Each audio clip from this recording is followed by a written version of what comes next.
No, go ahead and round down. I've got it all set up, or actually, I was just going to check the audio. So we've got a mic over, we've got a remote mic over here. Camera's set to go on backup.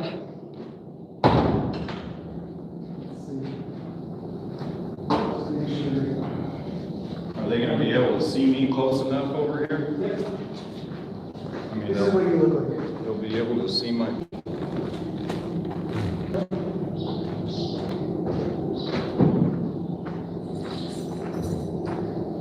Whenever you're ready.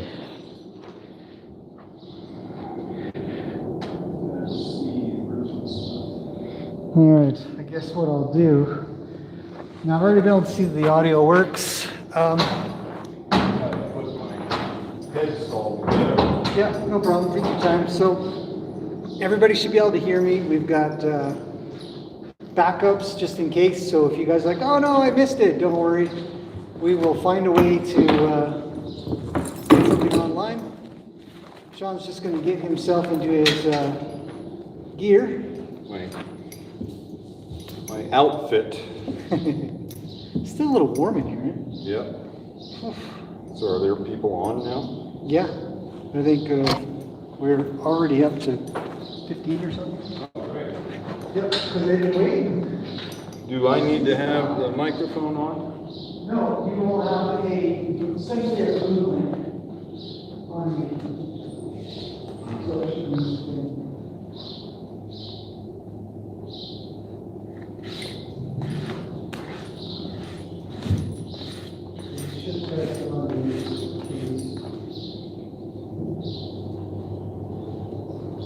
so go ahead and just say a couple things and I'll check audio over here. Where am I on visual? Over here?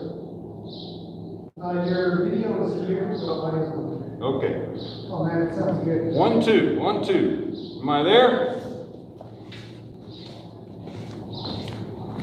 So what I'm doing right now is putting my Makati rein on my snaffle bit head stall. I was doing some ground driving on the horse, so I had my Makati off. And I'm just sticking my Makati rein back on.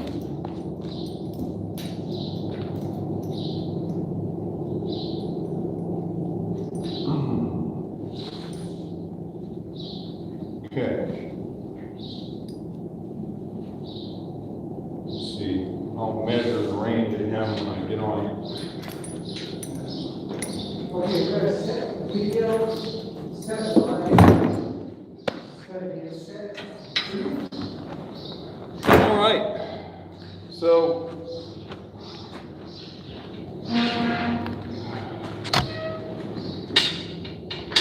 just recording on that one. I'm recording on a GoPro as well, just in case, across the way. And then this is audio, but don't worry about any of this. That's you. This is a backup. That's a backup. Okay. Let me so bear with us. We are a real production. Just two horse guys goofing around with technology. Forgot my pink water bottle, so I gotta see if I got a water bottle in the fridge.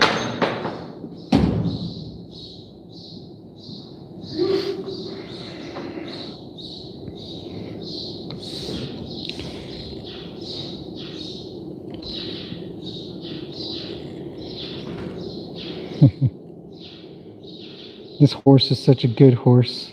I've already watched Sean work with him. And as I've said before, he is borderline the equivalent of Luke, except he's got a wild side. Now, wild side, I don't mean like wild as in crazy side, but wild as in there's wild blood in there. Plenty of it. He's a wild Mustang. Sean will explain much more. But he's just about the coolest horse I've seen. Outside of my own, of course. Sean's not here yet, so. Anyways, you guys, so for everybody that's showing up now, if the live stream does break out and stop working, hopefully I'll be able to catch it. But if not, don't sweat it. I've got backup. And and I'll be able to post at a later date.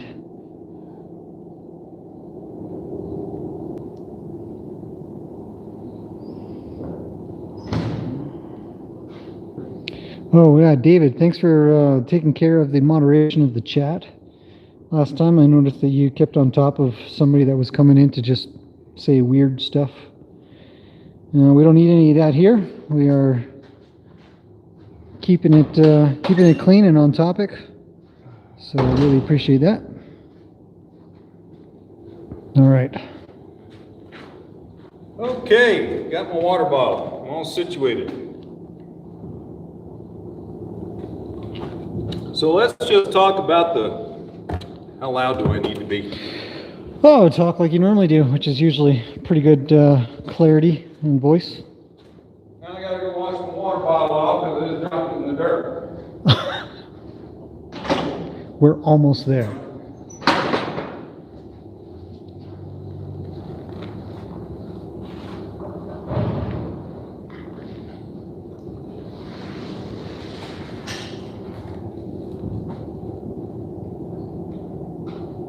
I don't know why anybody ever makes a water bottle with a round bottom to it.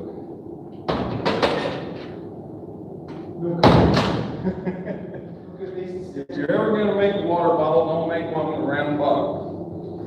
All right. So,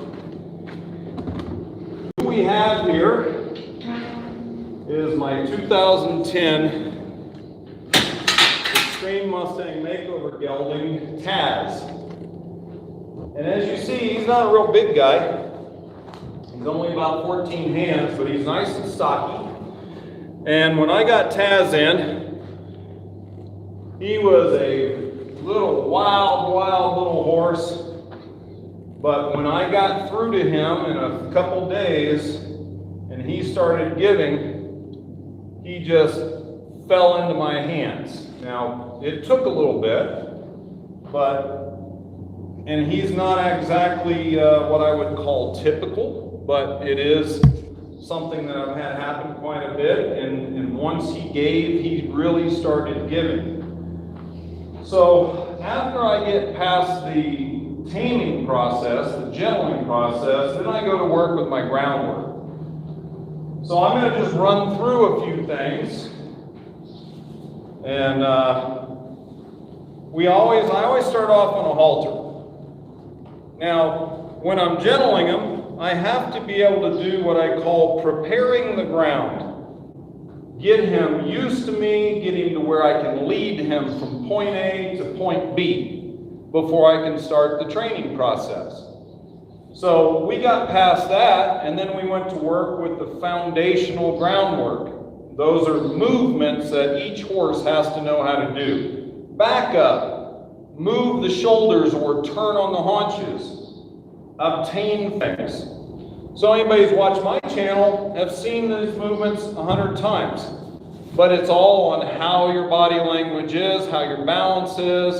So if I pick up and ask him to back up and ask him to move his shoulder right there and ask him to go forward. So I've already achieved in this one exercise the first three movements. Back up, move the shoulder, forward motion. Now, I can work on balance, making sure he's curved on this circle. I am not lunging my horse. This is not lunging. I am riding my horse from the ground. I am duplicating as best as possible what I'm going to ask of him from the saddle. So right here, he is very tuned in to my body language. You will not see me using the stick a whole lot. You're going to see me change my energy and have him trot. You may see me change my energy again and have him canter. Now these are pretty refined movements with him. If I think trot, and let's say somewhere over here I say ease into that walk. So he already read my mind. I'm going to ask him to do that again. So if I change my energy from just a neutral, let's move forward energy to trot energy, I want to stay in line with this hip though, right there, and I stand up and I say, let's go. So if I was in the saddle, I was riding a little faster. Now I'm going to think trot. And I'm going to think walk. And you see me slow my feet down. So I was sitting into that saddle to ask him to walk. At no time am I pulling on that lead rope. So this looks very easy with this horse. It is very easy with this horse. It's not easy with every horse. You've got to build this up with these horses. I've had this horse now for going on 9 years. So he and I are pretty well in tune, and this is the same thing I can do with a little kid up in his saddle and get that kind of movement. Now, I can get him to do a lot more things, but this one exercise right here is like the foundation exercise that I get these horses to do. We get a lot of movements in this one exercise. Now, if I want to go the other way, I'm just going to change my tools here. Pick up. Do a turn on the forehand or a rear end disengagement. Back him up. Now, I could have gone the other way, but in this instance, that gives me an opportunity to turn sideways and come in and reward him. Not stuff a cookie in his mouth, but pet him, reward him. Tell him, that's what I wanted out of you, young man. Good boy. And say, yes, sir, you did very good. You're earning your hay and your cookies and your grain. Good boy. Now, whatever I do one way, I absolutely have to do the other. So things that you should look for when you're asking these horses to move as refinements. If I'm moving his shoulder off to my right, I want to back him up until his left front foot, or the foot in the direction of travel, is forward. And now you'll get to see why. If I come up and back him up, I'm going to go 1 step, 2 steps, reach, step over, reach, step over, go forward. He is on a circle right there. So why do I do that? Because I want him balanced from right at the beginning. I do not want to step out of the way, direct him across me, go through the middle of the circle, and somewhere 3/4 of the way around we'll finally get on a circle. He says, cut. We're waiting on you, man.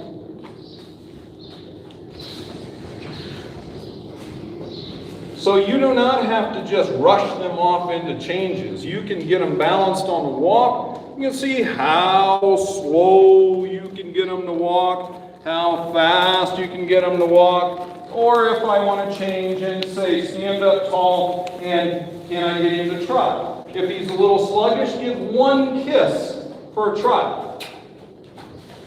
Okay? I can keep him at a trot by keeping my energy there. And then I can pick it up and ask him to canter.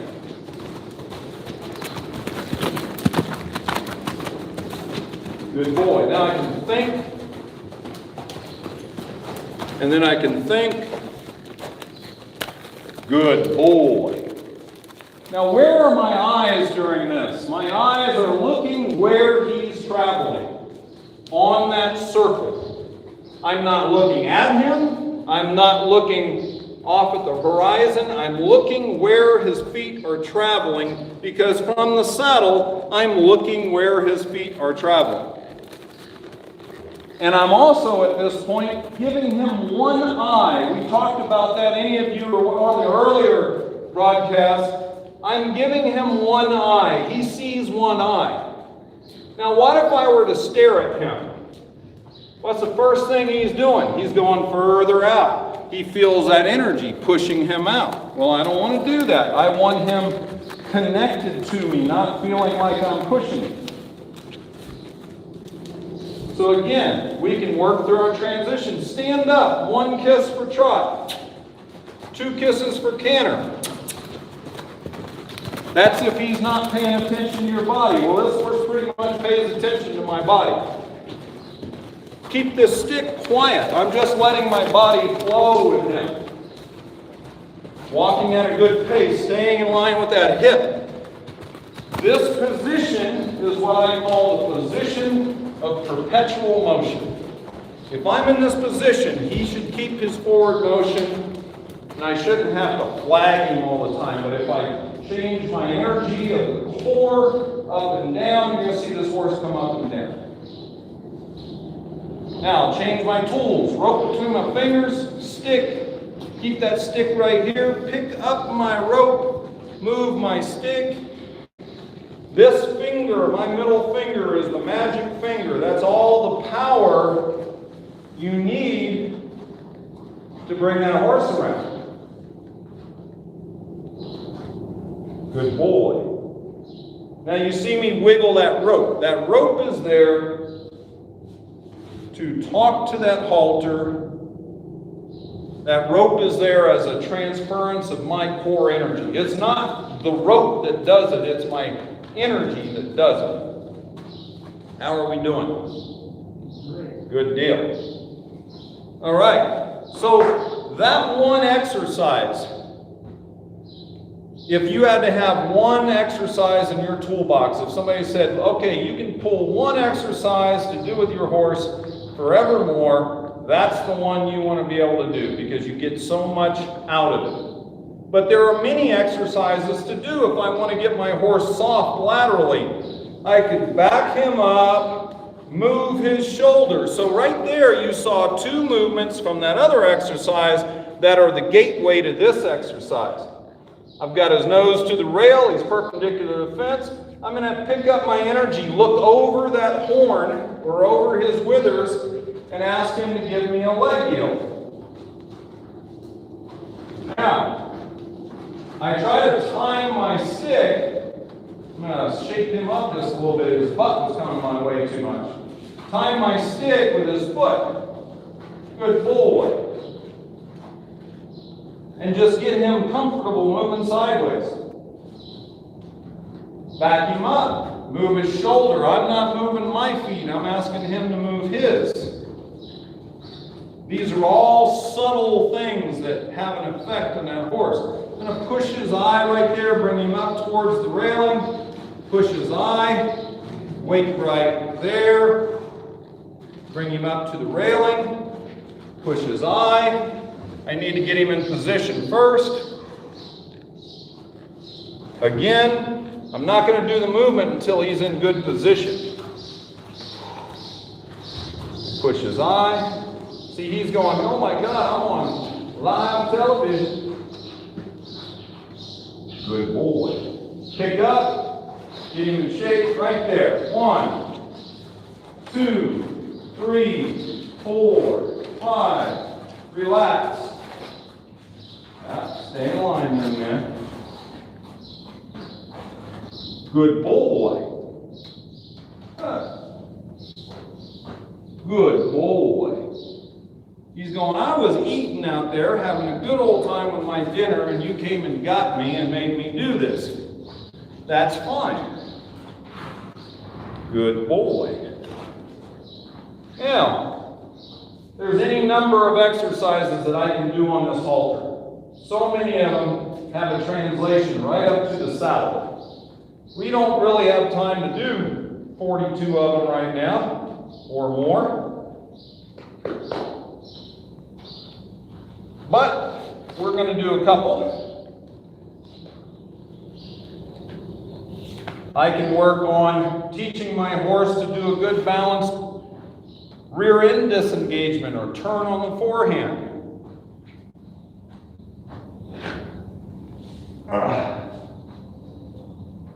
So right here, I'm going to ask his front feet to walk forward on a small circle while his rear feet step under and have this in balance. And this is your go-to move instead of the one-rein stop. If your horse is excited, you need to know how to balance your horse, keep his feet moving,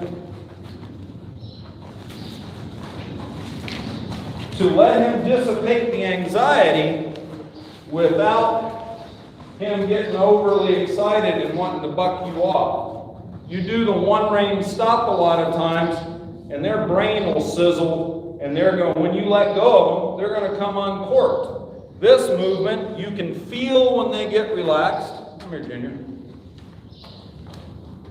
Yes, sir. I want to get in position first. He says, okay, you're in position, let's do the movement. And I'll say, no, we do that on my time because I am the 51% owner of this company, and you are my 49% partner. Now I'm going to hold that.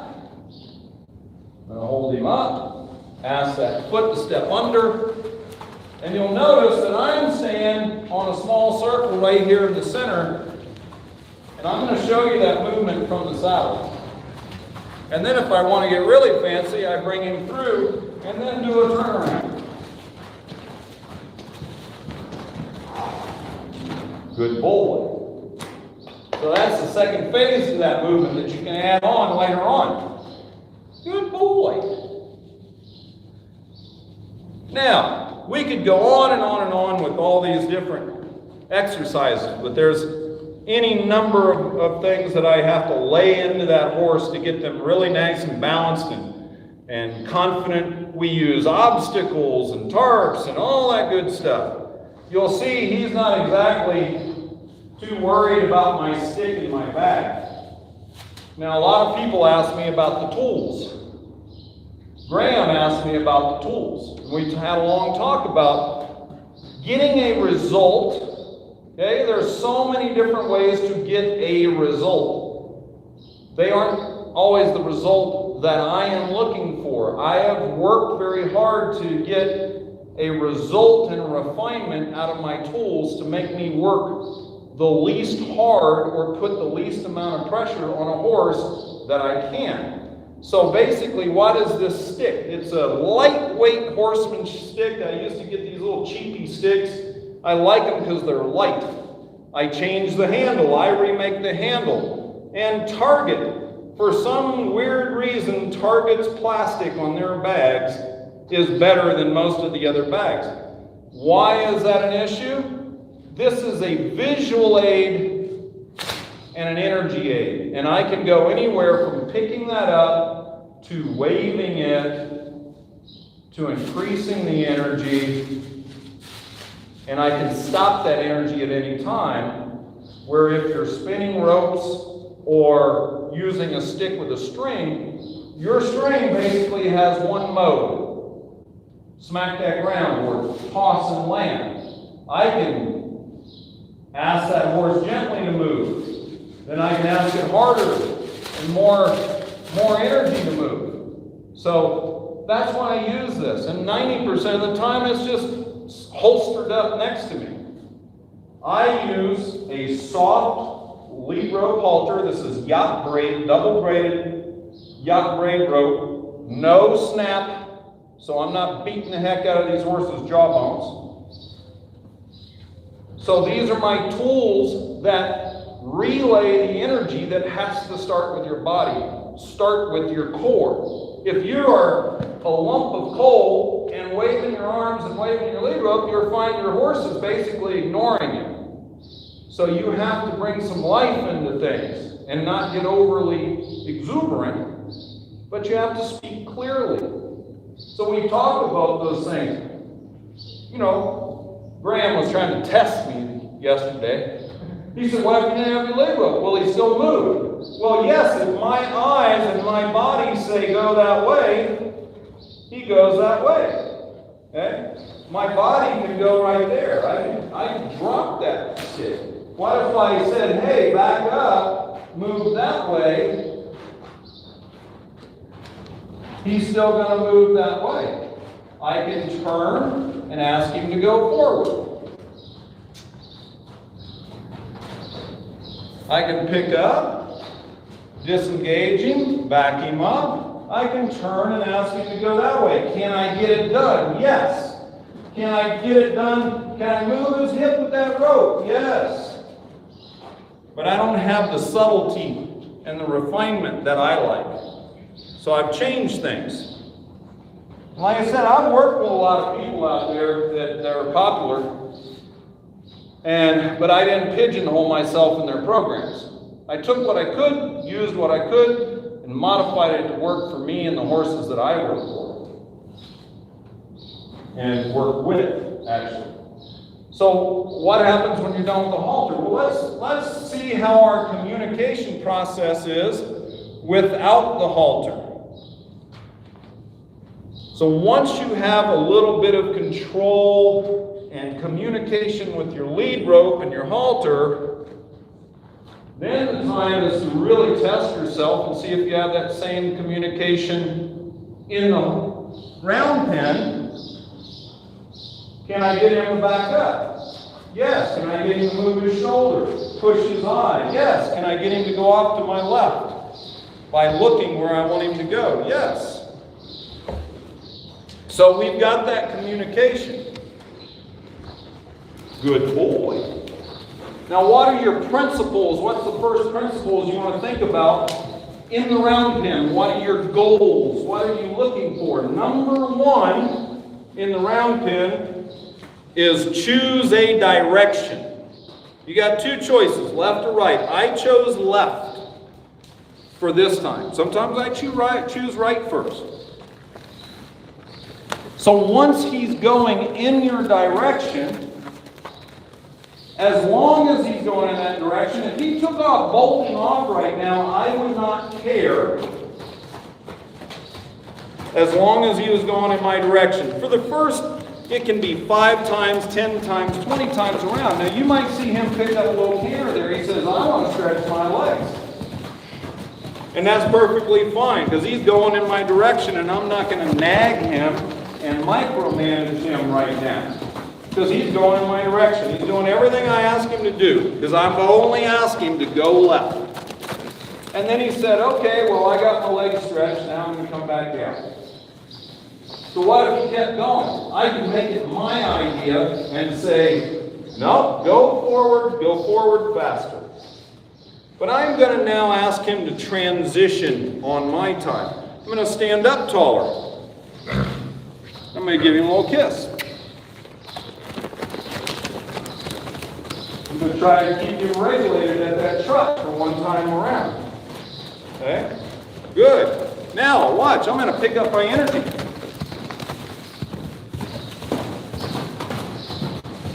I can pick up my energy more.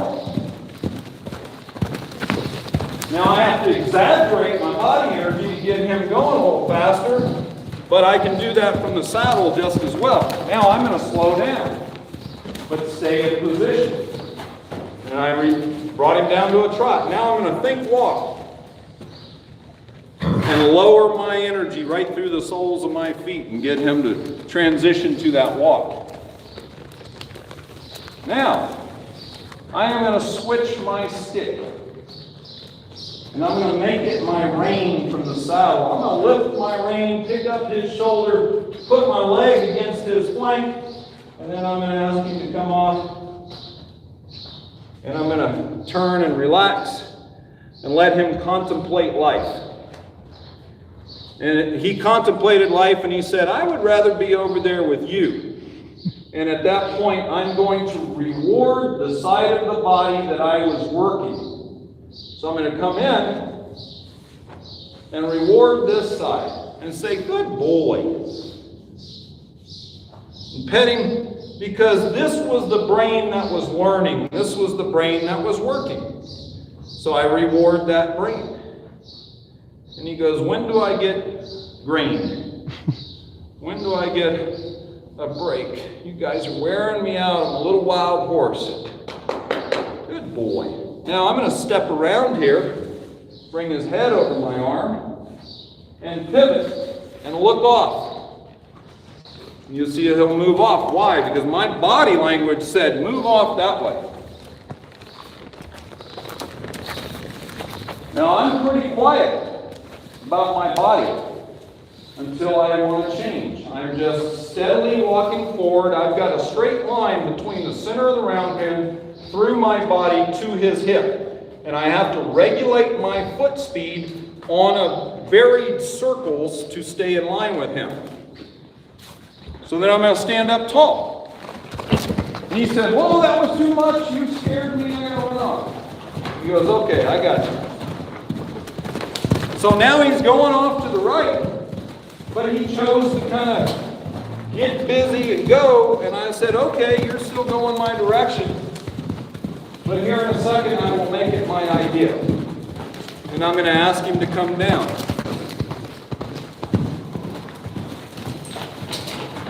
Good boy. And now I'm going to ask him to go up. And he's going, oh, God, you're working me to death. Just a little while for us. Good boy.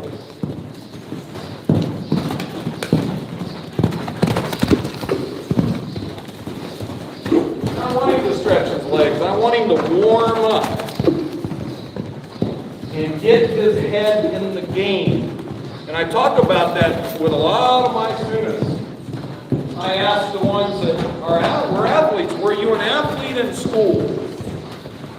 And a lot of them say yes or no. And I said, well, did you at least do PE in school, physical education? What did you do before you played soccer or basketball or football or baseball, whatever, for that first half hour, 45 minutes before you got in the big game? You got your head in the game. You warmed up your muscles. And as a team, you got your head in the game. What do you think all those cadences and that counting when you're doing your exercises is? That's as a team doing that 1, 2, 3. Well, right now, he and I are doing cadences to get our head in the game. We're working together to get our head in the game. I've got to have him prepared for the things that I'm asking of him. So I'm asking him to walk.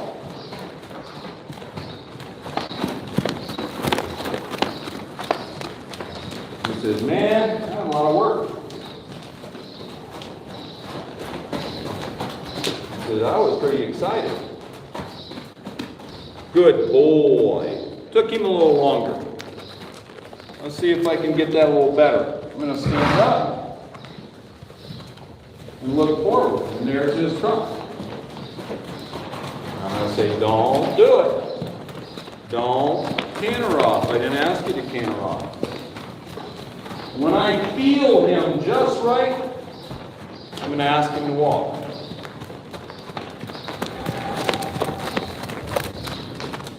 Good boy. Now I'm going to pick up my rein, pull that eye, look at his rear end, draw him towards me, hang with the homies. Let him contemplate life for a minute. I know where he is, so I don't need to look at him. He's already done right. He's already succeeded. So I'm not going to penalize him in any way if he doesn't walk over here, because he's already done the right thing. This is like you get served a banana split and they're missing the cherry. Are you still going to eat your banana split? Heck yeah. If you say, I won't eat it without that cherry, you're going to be sorely disappointed. But this little guy right now, he's thinking, should I be the cherry and come on over to him? So he's going to think about that. So I'm going to take a deep breath.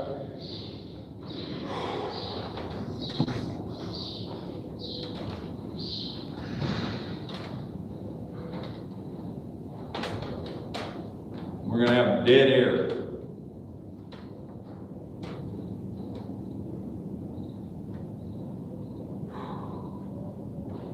I'll look at him and say, what are you doing over there, man? What are you doing? He says, I don't want to make you look too good, is what he said. Good boy. Good boy. Okay, that's good enough. You came halfway. I'm happy. I'm not that demanding sometimes. Sometimes I am.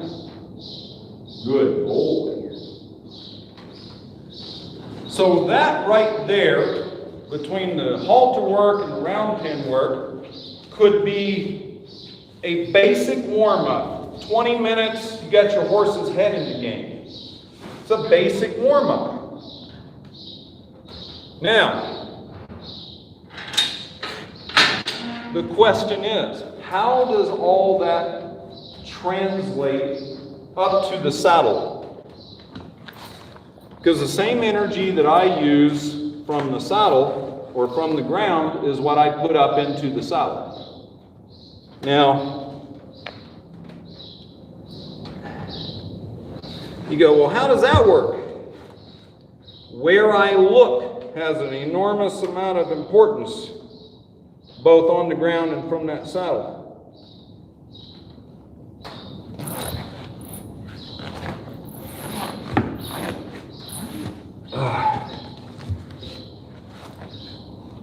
The energy up and down has an enormous amount to do with what I do in the saddle. Now, if somebody on here makes a comment about me putting spurs on, I'm going to hunch it down. These are a tool.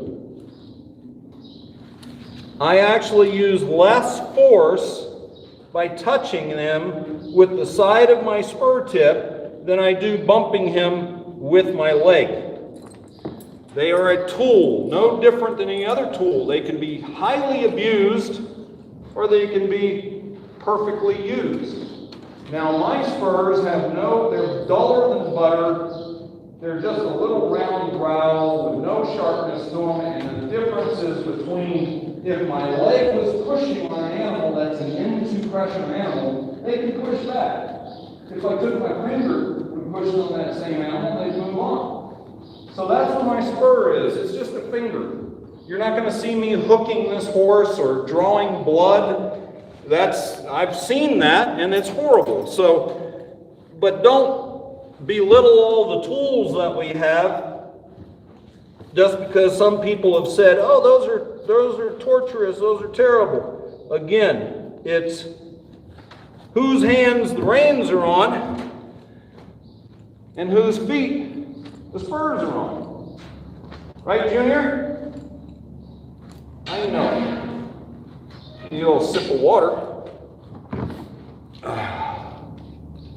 He's going, what are you doing?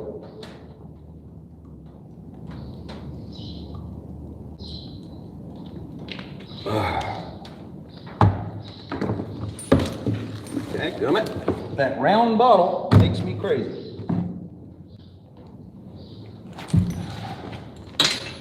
Now, give me 1 second because I'm going to clean that manure out of there because he kind of likes stepping his own manure. And we're going to get that out of there for a second. Huh? Yeah. Real quick, does anybody have any questions? Is anybody asking any questions?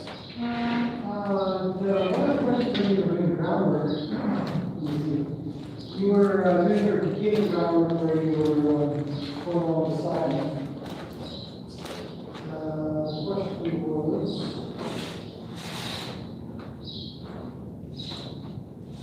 walking around with him, is that motion like a predator chasing him? Can you do all that just standing, and how do you go around? Do you stand still when you're riding?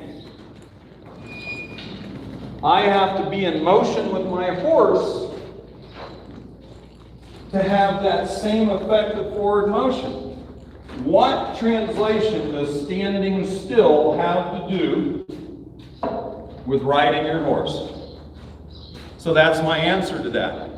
Now there's a lot of people out there that stand still and send that horse around. I go, okay, how does that translate to the saddle? And I've gotten some interesting answers. Oh, it builds independence in your horse. Well, if you're trying to get a horse to be a partner with you in a riding circumstance, what does building their independence in that situation have to do with you as a partner riding?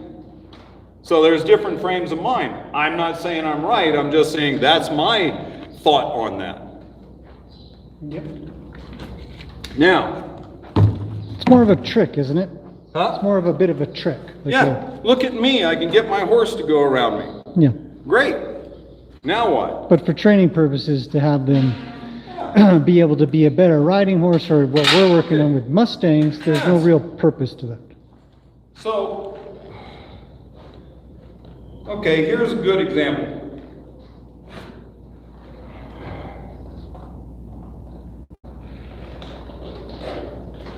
Must have had a short person on this dang saddle, Les.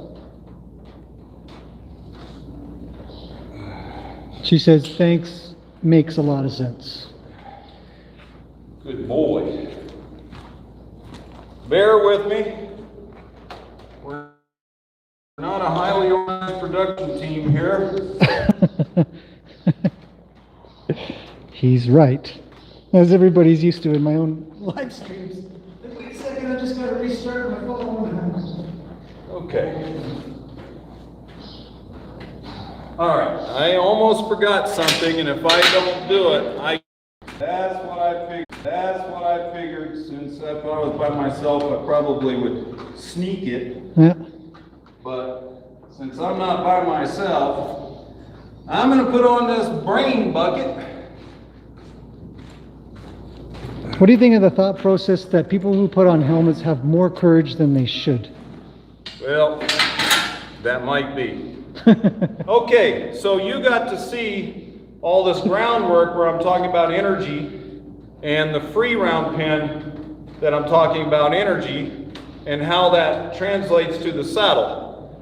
So we're going to do something. Where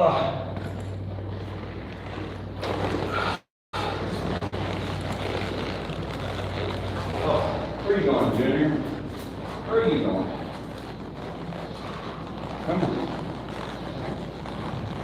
I'm going to bring him back stalls and da-da-da-da before.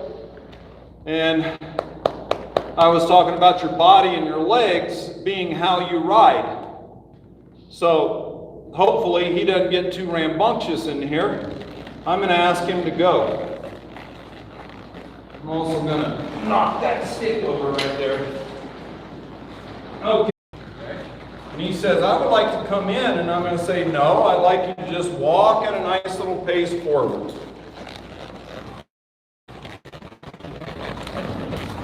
Now this is always where when you do this, you stand the chance of having your pants pulled down on live television or broadcast, and everybody goes, ah, boy, they deserve that.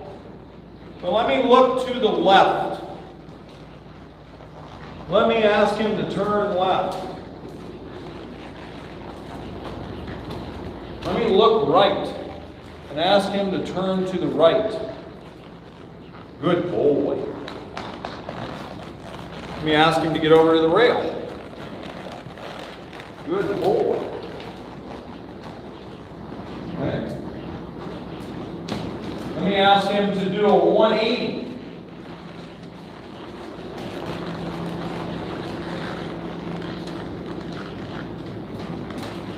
So balance your eyes.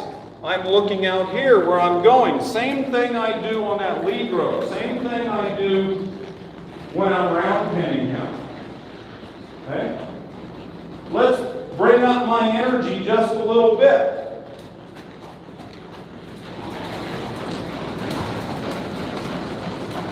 I had to regulate him right there and ask him to try. Good boy. Now I'm going to ask him to canter.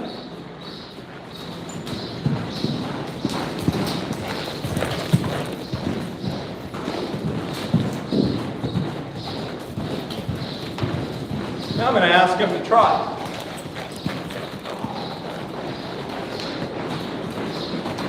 And then I'm going to ask him to walk. No reins, no pulling, no directing him. That's the communication that I built with all those exercises there. Let's turn left. Look, 1001, 1002, he's already turning on 3, my leg. Let's look right. my body turning? Let's ask him to go towards the rail. Let's go this way. Now all this is beautiful, but do I get more refinement out of my reins shaping him? Yes.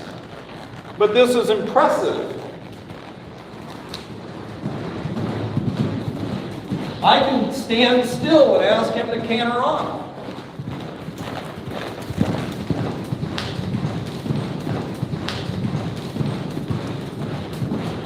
I can pick up the pace a little bit. I can ride a little faster. And then I can ride a little slower. And I can bring him to a trot. And then I can think walk. And ease my energy right down into his back. Good boy. Let's go to the center. Side. Good boy. That's pretty impressive for a little horse. Good boy. Let's back him up. Good boy. Let's try to do a turn on the haunches to the right.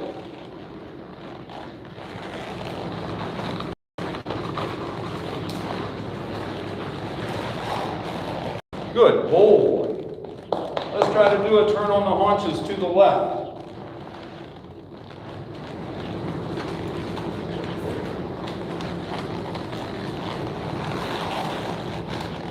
Good boy. So right there, that is like the pinnacle that a lot of people would like to be able to get out of their horses.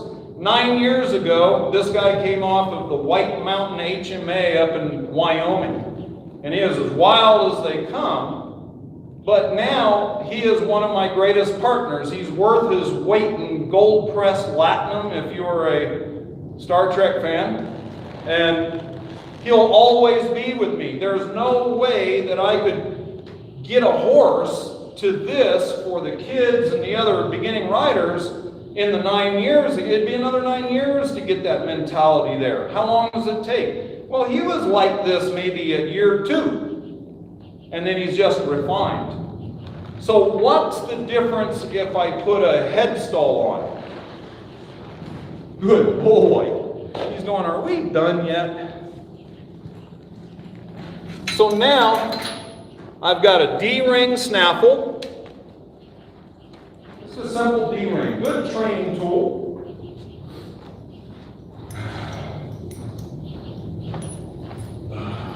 Good boy. Come over, ask him to, oh, don't you do that. Every time we use him in a kids camp and the kids are putting a head stall on, he starts going, yeah, they were grinding that against my teeth and I have to get him back to where he used to be. Good boy. Want a couple of questions? Sure. Okay. First one is, I think you just actually finished answering it. It says, I know each horse is different, but on average, how much groundwork time do you spend per day, per week to get to this point? To get them ready for me riding. I'll do more groundwork in the beginning. You go get ready to go do something. So why do you think the horses need any less than that? So there are horses that I spend a heck of a lot longer. I may spend 30 minutes on to do a 10-minute ride. There are other horses I'll do 10 minutes on to do a 30-minute ride, or a 40-minute ride, or whatever. But if I even go out on a trail ride, when I get that horse from here to a trailhead, I'm sending that horse around with the saddle and the halter out there for 10 minutes. I'm out in a different place, get his brain on me. So when I step up on that young horse to go on his first trail ride, he's at least knows he's going with me. He didn't go, okay, you're on my back, I'm off on my own now. That's what a lot of people do. Heck, there's people that grab their horses, been sitting all winter, go saddle it up, go, I'm going for a trail ride in the spring, and I catch them limping back to their trailer, towing their horse.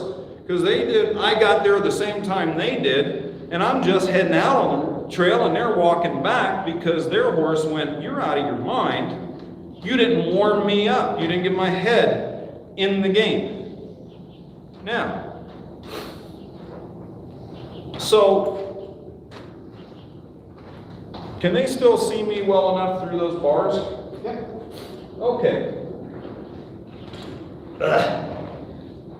Now, when I mount, rein in the mane, his head slightly tilted my way, right hand on the horn. Bounce. So if he walked off, I got my rein right there, I could pull him into a stop. But he didn't walk off, so that was good. Now, what are my reins for? My reins are there to shape my horse, okay, with my power of my fingers, so I can help him balance a little bit more.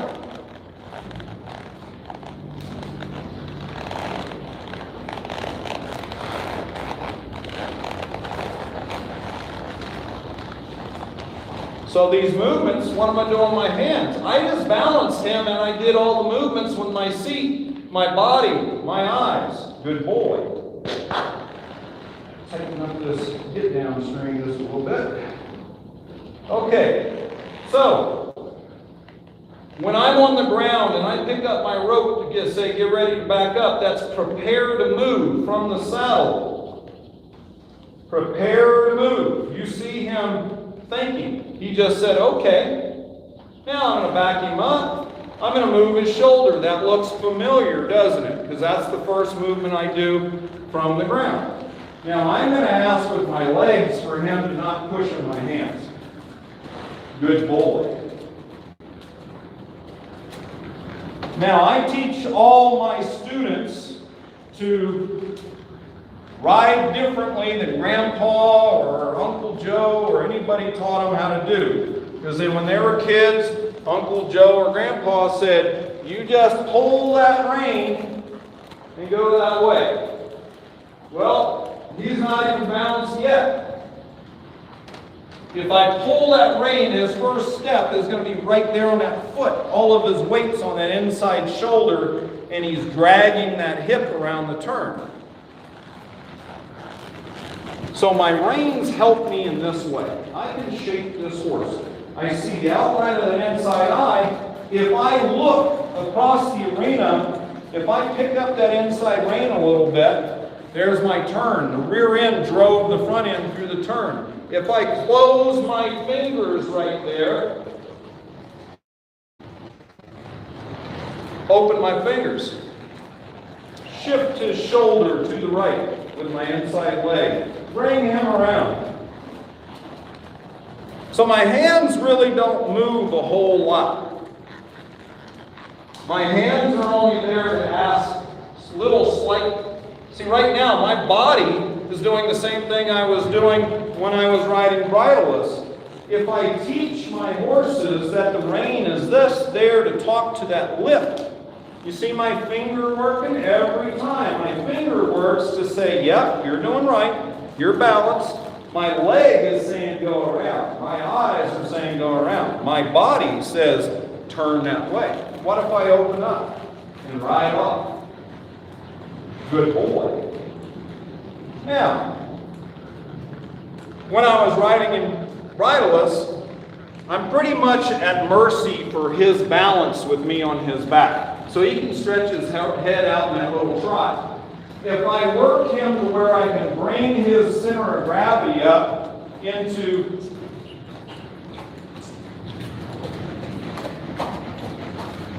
what we would call some semblance of collection, you see he's gaining a lot of elevation rather than the extension, and his body movement is really smooth right there. With that little trot, you don't hear my voice going up, up, up, up, up, up.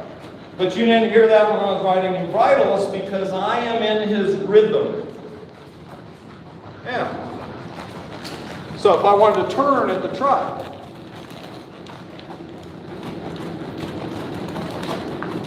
watch my body. I'm going to bring him to the rail.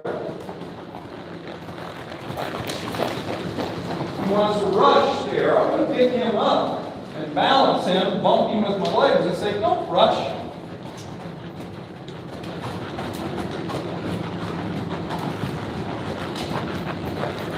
I'm going to pick up his inside shoulder, change my leg, and hammer around.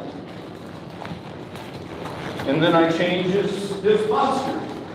The reins are there to change the posture, to aid your body, aid your eyes and your legs.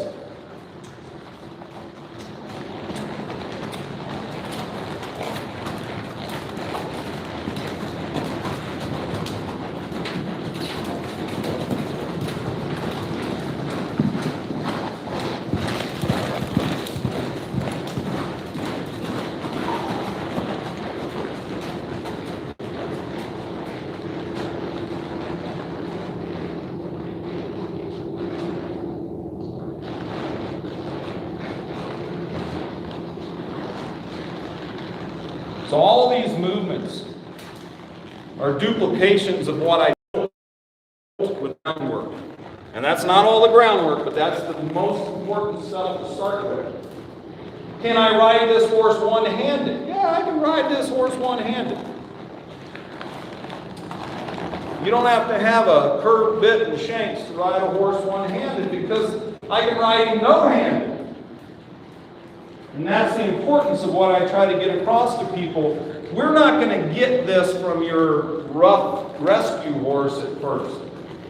We may take a long time to get that. I'm going to pick up and let's say, hey Junior, let's do a nice little leg yield here. Good boy.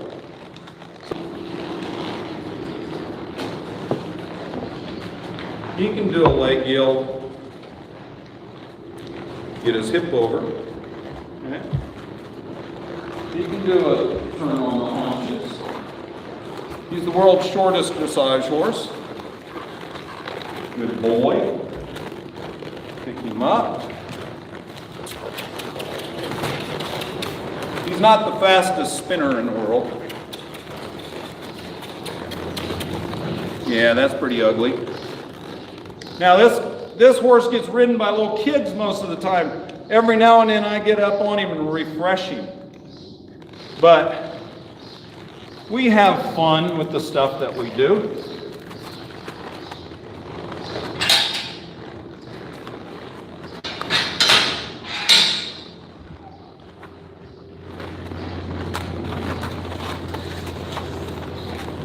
I opened that the wrong way, but that's okay because that rubber part gets stuck in the door right there.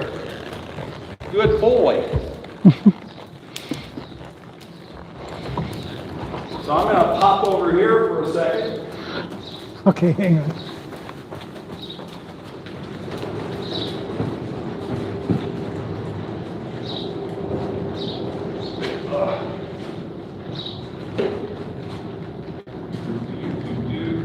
I'm going to be out here in the middle, so. Now he hadn't done any of this in a long time. Good boy. I'm going to warm him up to it. And this looks so much more impressive with my flat frame paddle. Good boy. So in Spain, well, the guys I rode with were actually working cowboys with the Spanish bulls, and they used a real Gorocha pole. And I learned a lot over there.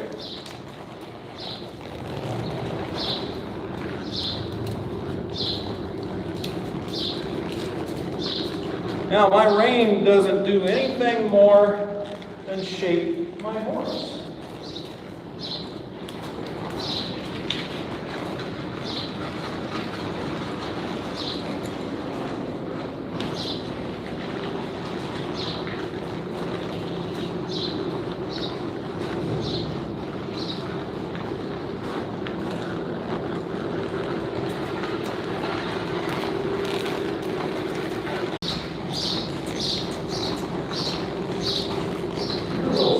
Young man.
Good boy. Now I haven't done that with this little horse in a very long time. So that's pretty fun.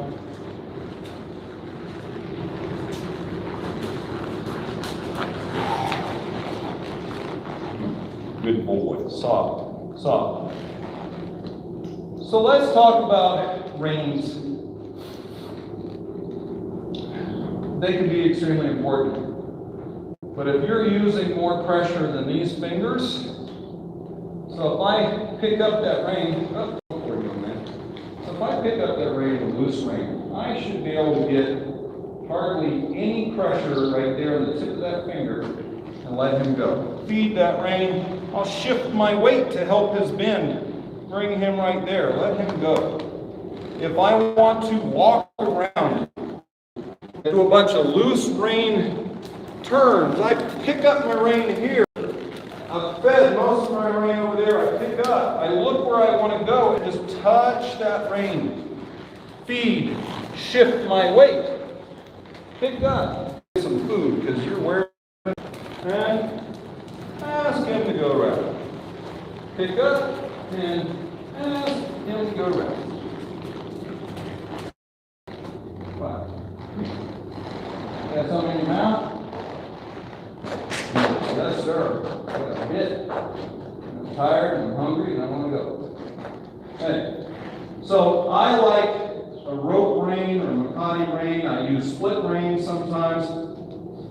Split reins for the amateur a little tougher because you have to adjust them a lot. I like a rope rein that I can have some feel to it. Slobber straps. These are great trail riding reins. Good boy. But you should be able to get your horse, when you pick up on that rein, to drop his nose right in. If he doesn't, you have 1, 2, 3 roll. See, he gave it to me right there. I should be able to just do this. And 1, 2, 3 roll. And he should get to that. So that's a lot of work. Well, what if he was pushing on you? Well, if he was pushing on me, I'm going to try to move around a little bit, get him to push out. He says, no, I don't want to do that. But I could watch his head. I could take my calves, and you see how I dropped in right there? I could take my calves, squeeze him, or lift him up and say, hey, give me your face. Now you feel his weight come in, he gets over his hind end and back is lifting up. And that's what we would say is the beginning of collection. It's not collection into itself, and that takes a long time to build. Now, Taz is a wonderful little horse. You can get this result out of many, especially Mustangs. You can get them once they trust you. But there's going to be a lot of horses that aren't like this. That will take years longer than him. But that's okay. I'm not in a big hurry about stuff all the time. Especially if they're mine. I'll take the time it takes. And that's one of the problems with training is sometimes people have a budget and a time frame, and you cannot, but they may have an unrealistic outlook on what their expectations and what they want. You know, so everybody needs to keep those things in mind. Now, what I think I'm going to do is put Taz up and grab a horse that doesn't know everything he does, and just show you where some of the groundwork starts with. So bear with us. We'll answer a couple questions while I get him unsaddled and put away. And I'll be back in a few minutes myself. Thanks.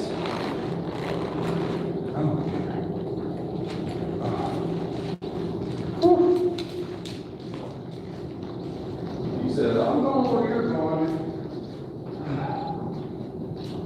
Good boy.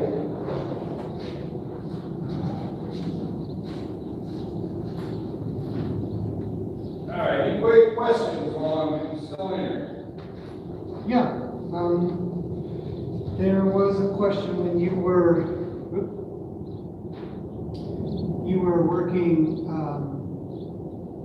driverless. Yeah.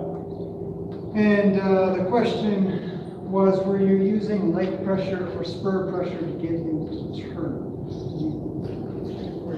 Yes. It's just the leg, but your eyes, your body, and your legs have to all work together in that. So your outside leg is the leg that asks him to bend around.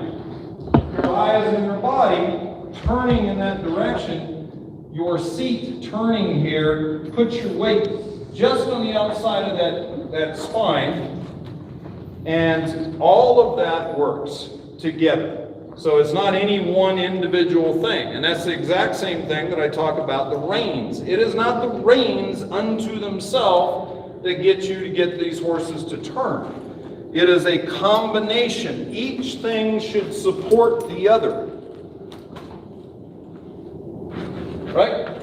He says yes. Okay. Next question. Somebody had an interesting question. I don't think I'd think to ask. Have you ever had any broken bones working horses? Oh, hell yeah.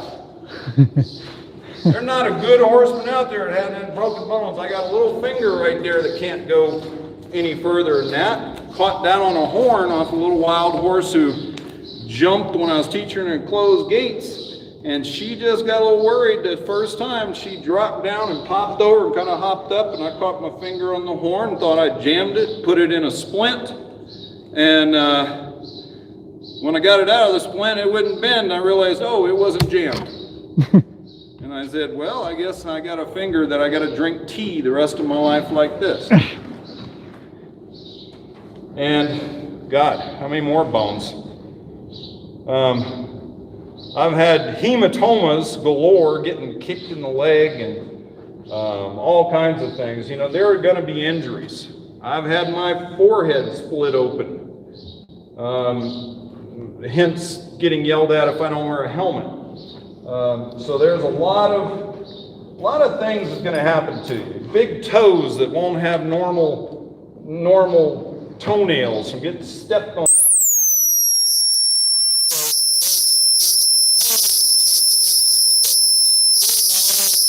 You try to limit those. But even then, some of the best people I've ever known have been really broken up.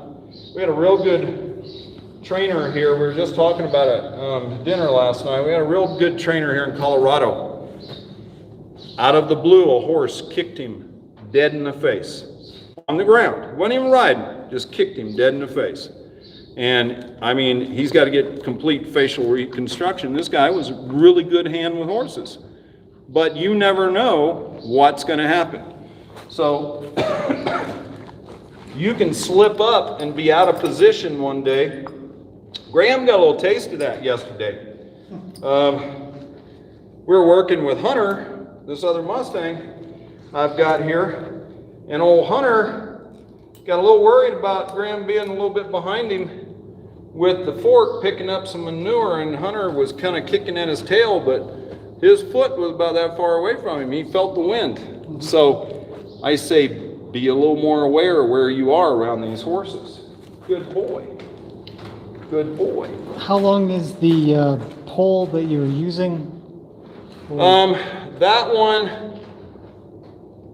I think that one's a 12-footer. The standard Garrocha pole in Spain is between 12 and 14 feet. Now they have a spike hook on them because they use those to herd the Spanish fighting bulls from one pasture to another. And their saddles have steel flat stirrups, so if the bull comes up and charges, their horn doesn't go up through their foot. See, these stirrups never work over there. So yeah, being a cowboy in Spain is kind of a thrill a day, because you never know when a 2,000 or 3,000 pound Spanish fighting bull is going to come at you full blast. But that's what their horses are trained for. Their horses are supreme athletes. That's the thing about a Baroque horse. It is so balanced. You can pick up, spin, run backwards. You know, if you've ever seen, what's his name, is Nuno or something, or another Spanish or Mexican guy on a Azteca. There's some videos of him running backwards on his horse while the bull's charging, and he's reaching out, patting the bull on the head, or he's leg yielding at a run sideways while he's patting the bull and just spinning around and doing all these crazy things. Of course, sooner or later, a bull's going to catch him or catch the horse, as they do many times, and kill him. So I don't watch bullfighting, but hey, it's still impressive. All right. Good boy. Now, Taz is just going to hang out here for a second. Right, young man?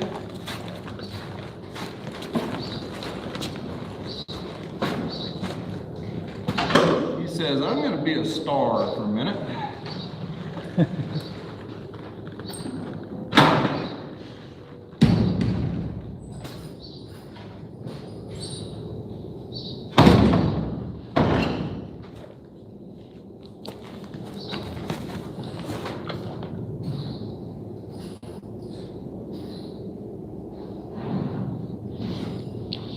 This guy's got to be the best horse around. What he's doing now is actually looking between the door and where he can hear Sean, which is the window, which is right behind the camera. So when he looks this way, it's because he's looking at the window, or when his ear comes this way, it's because he can hear Sean through the window. There's a question that says, I'm trying to learn a round pen, but my mare cuts across the round pen. How do I keep her along the rail? I think Sean would have the exact same answer as me. You've got to place enough pressure to have that horse go on the rail. So a lot of times, and Sean may demonstrate it here in with the next horse, to put pressure on the eye. And I also can sort of say that I would put pressure between the eye and the girth. Anywhere between there is usually pretty effective. If you put it, you can put it too much to the eye, and the nose will leave. So essentially what you're hoping for is to have them side pass back over to the rail, rather than to point them at the rail, so that you're sort of, so you need to be able to put pressure as a side pass, if possible. But in the beginning, you might push on that eye and send them to the side of the round pen. So we'll see. We actually did a little bit of that yesterday. We'll see who Sean's going to bring in next. We might get him to show that. What you doing, man? I'm hanging out. I had a question on, I'm trying to learn the round pen, but my mare cuts across the round pen. How do I keep her along the rail? And I commented on, position. Position, position, position. That's my mantra to everybody.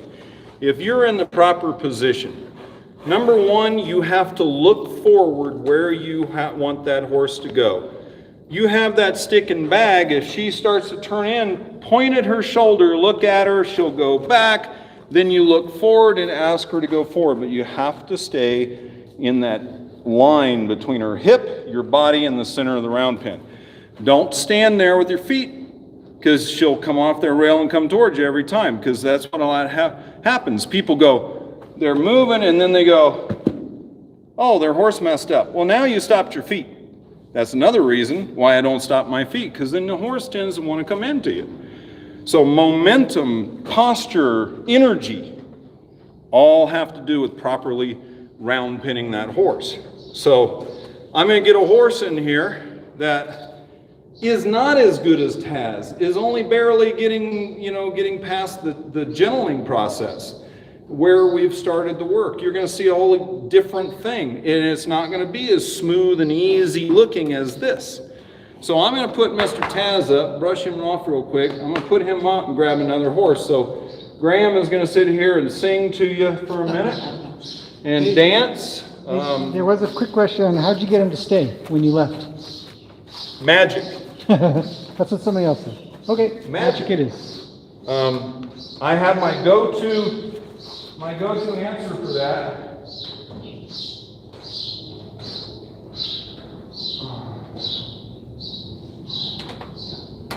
Well, you guys can't see it out there, but this says Hogwarts. It used to be signed by Harry Potter, but I had to paint it to get it purple again, because it's all this. It's a magic stick. Oh God. Now, if I want these horses to stand a lot of times, most of the time I'm going to teach them to ground tie just like that. I've had horses that I got off in a clinic and I dropped that halter or rein and we're riding, everybody's riding around, my horse just stands there. Do they do it all the time? If he gets totally bored, this horse has a mind of his own. He says, you know, okay, I've been pretty impressive, I'm going to see you now. I didn't get to finish my feed. And he's going to go, okay, I'll see you later. But it goes back to that feeling, that energy, that thought. He's just going to hang out for a minute. He hung out because he knew I wanted him to stay there. How did he know it? He didn't read my mind, he read my body. But it looks kind of interesting when they do that. But most of the time, if I drop that lead rope down, they're going to stay there. So teaching your horse to ground tie is often a very useful tool. How do you do that? A lot of practice. A lot of getting them to stay. So he was a good boy there. Now, I'm going to say, stay. Stay. So now he wants to go with me because he goes, okay, I'm done. Good boy. Right now, he's standing there because he's ground tied. He feels the weight of that lead rope on the ground. He feels that. So that's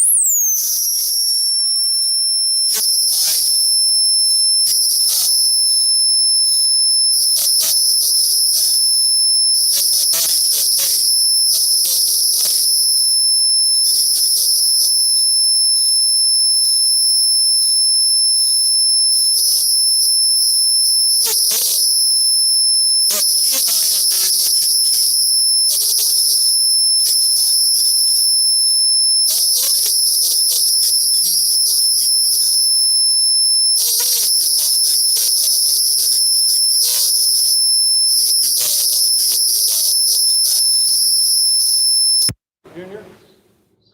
He goes, okay. He's going, I don't know why you pick on me all the time, make me do all this hard work. So we got to reset.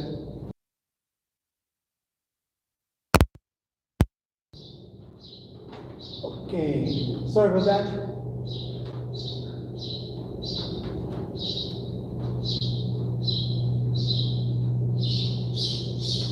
Okay, as you guys know, technological issues are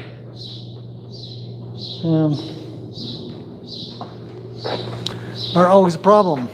Every once in a while the wire will come a little bit loose, and when it does that, I've got to do a complete reset. It's good timing because Sean just had to go wander off and go get the next horse we're going to show. Missed the whole answer of, what was the question? Oh, well, he gets him to stay. Essentially, Sean teaches all of his horses to ground tie. Now, he didn't explain how he ground ties. He did talk about how it takes a long time. It's a lot of practice. It's a lot of patience. But it is a feel. He will say, hey, just stay there. You'll be fine. But he does that over a long period of time, getting them to ground tie. Now, when I asked him, well, how do you go about ground tying? David, hang on. When I asked him, I said, okay, well, great, you got him ground tying. I said, well, you know, because we talked about tying, ground tying, constricting, we talked about hobbling. I mean, I can't even count how many things we talked about. We spend most of the day together, most. And there's a lot of topics that come up. So ground tying, then everybody's got some different ideas. I like Sean's idea a lot because I talk about the same ideas a lot, where I say you've got to be patient, you've got to work on bits and pieces. But when him and I are talking about horses, he's talking Mustang, and I'm talking quarter horse or domesticated something or other, and there's levels. So where I might be trying to teach some groundwork lesson and be like, okay, well, I want to make sure that it can do this, this, this, and this, or something like that. Whereas he might be just a tenth of that, and for a wild horse, it'll be an awful lot. So it's different, and I'm going to compile all my thoughts together, hopefully, in the next little bit. I've got so much video I don't know what to do with. But ground tying is a patient kind of thing. And to summarize kind of the idea of how he does it is essentially he's done all his groundwork before then. It's not like you could just go ground tie a horse once you get him, you do a little tiny bit of training, you're like, cool, ground tie. Chuck a rope down on the ground. It's going to be, a signal of just stay there. And it's going to be probably a physical signal of putting a rope on the ground and then going to leave. And if they come, then you just say, well, no, go on back, and you put them back and you ground tie again. And then you go to leave just a little bit maybe. And it might just be a few inches, and you might just turn away. You might just take your energy out, as Sean would put it. And when that has an effect, well, then maybe you can take a step. So already my brain is already just thinking domesticated, and I'd be like, well, ground tie, I'm going to walk away. And for something like Luke or Lena, Roni, or maybe Gracie, I might be able to be as dull as that, where I just kind of do this and tune out. And then I tune back in for a second, But for Mustangs, it's just totally different. You could do this, and right there, your thought will be, I'm going to leave you here, so you need to stay. And as soon as you kind of just avert your eyes, you have to be aware of what's happening. Are they checking in, as I put it? It's not his words. I call it checking in, meaning are they trying to connect up? Are they trying to come in with you? If you go to leave, are they already leaning towards coming to, wherever you're going? Because if you're doing what you should be doing correctly, then that horse will really be with you and should be with you, domesticated Mustang or not. Doesn't matter. So the ground tying thing, as he says, takes a lot of patience, and I imagine it's a heck of a lot more patience with a Mustang than it is with the domesticated ones, because a lot of times I can do this and then I'll just sort of pat the air for my guys. Just stay there, I'll be back in a minute, and I'll go wander off and whatever. So, David asks, how many learning curves are you up to now?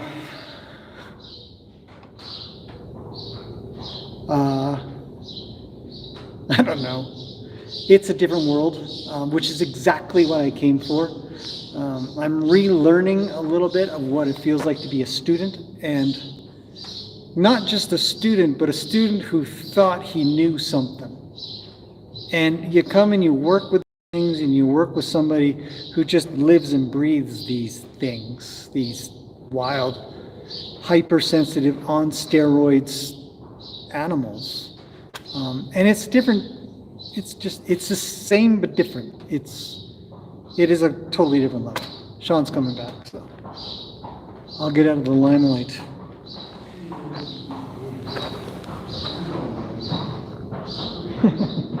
I am super excited. This is a really good opportunity.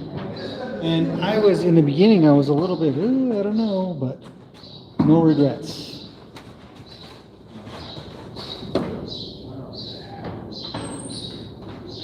So I just answered all the questions for you, so we're good. Okay. Yeah, because I figure I know just about as much as you do by now, so we're good, right? Well, absolutely. You've drug it all out of me over the last couple of days. And by osmosis, you have just absorbed all the knowledge that I pretend I have. Good boy. So this hunk of burning love is Hunter with the hay. What are you doing, man? He just finished his dinner and he's got hay on his hair. Now believe me, This horse was wild just a few months ago. And he is a Wyoming horse out of Conant Creek, HMIA, and you'll look at him and you'll go, well, that's a little halflinger that just happens to be a chestnut. Because you look at his build, and he is a stocky little monster. He's only about 14'1", 14'2", probably 14'2", but he's built like a little tank. Now, he had only been barely handled when we picked him up out at Great Escape Mustang Sanctuary, and he'd been in a 4-day veterans clinic where they at least touched him. And then the sanctuary has a great guy, Dave Malmgren, who's out there helping him out. And he started getting a halter on him and just starting to get him to lead and move around when we were checking him out. And so he at least had a little bit of handling. But when I got him in, I noticed that this horse's rear end was not moving properly. And a lot of times that happens by these horses being stuffed in trailers with 15, 20 other horses, and one's jamming them from the front, and another jams them from the back, and it pinches them, pinches nerves, ligaments, and we're getting that worked out. Well, I've had my Rolfer work on him several times, or a couple times. We're going to get him some chiropractic down the road when he can handle, that being done to him a little bit more. But you see right now, he's like Mr. Friendly. Well, he wasn't always like this. Now, if I pick up that flag, his attitude changes. He's not sure about the flag, but we're going to get him there. I work him through everything. I've got him up to putting a pad and a surcingle on him, getting him a little cinched up, and he's doing a lot better. What do you say, man? Now, he'd never had his feet done. Even at the BLM, he'd never had his feet done. So where I've made this huge progress with him was getting him to give me his feet and getting him to allow me to trim him the first time. And he's just about due again because I only took a little bit off the first time. Now he's due again, but he's so much better. I did a little tiny bit with the nippers all by myself, dropped the lead rope, picked up his hind feet, and he was so much better the last time I worked on him. And he just continues to get better and better. So I'm going to move him around a little bit out here. I could move him around the round pen, but I want you to see a little bit better here.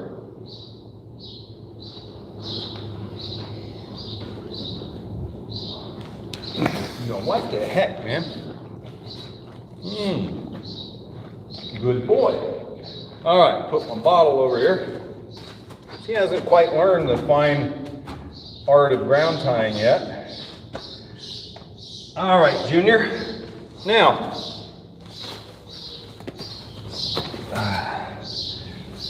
so with these horses, when I say prepare the ground, and what I base my horse training on is a diagram called the Quadrant Principle. Basically, it's a pie with four wedges of pie. Well, that first line goes right down the middle of that horse. The next line comes right across the horse behind the shoulder. And then there's a great big circle that goes around, and what you would find if he stood still was that there was a foot in each one of those pieces of pie. Those are the quadrants. Your position and the pressure that you apply in relationship to those quadrants is how the horse moves. If you are out of position, you're going to find the horse probably moves the wrong way.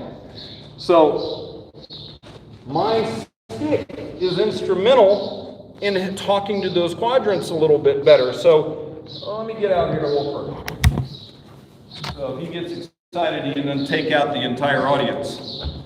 So just like I asked Taz, I am going to be balanced in front of him, right in that center line. My left foot's forward because my left foot's on the rope. I'm neutral. My stick is relaxed to my side. I'm going to come up to prepare to move. And he's going, oh man, you gonna make me work? And I'm gonna say move. There's one, there's two. Now I'm putting pressure on this left front quadrant. Now I'm gonna turn and ask him to go forward with my body. Because as he goes forward and I line up with that hip, right there, I had to enforce my quadrant. And now I am in the left rear quadrant looking forward. Now you're going to see he's nowhere near as balanced as Taz is. But this is where it starts. So as long as he's like going around me, I have to be happy at first. But see, if he falls out of balance, what do? I don't get all excited. I just keep telling him where to go. And then he figures it out. That's why your body and your position is everything. And then once he figures it out, he's going to be a lot better off. Now you see how he hesitates coming between me and all that camera equipment and Graham. It's mostly because Graham's kind of scary. And he goes, I don't know, that guy might bite me. Now, that right there was pretty good. He said, oh my God, I'm going to run off. I don't care. Now I'm just telling him, just move back. And he might want to get a little frisky. And I'm going to say, well, don't do that. Let's go this way then. Pivot. Look where I want him to go. He's walking, I'm happy. Okay? I'm still looking. I'm closing that door. Wait for him. Lower. Get in my position. He sped up. I didn't ask him to speed up. I'm going to pick up and move that hip and move that shoulder and lower my energy and look forward. And he's walking. Because right now I'm modifying what I need to do to get him comfortable with what I'm asking him to do. This is the monotonous watching paint dry stuff that you stepped on your own tail, man. Don't get all upset with me. So he wants to move. He wants to do stuff. I'm going to move him. I'm going to direct him. And I'm going to say, okay, move that head. Move that shoulder. Move that hip. Move that shoulder.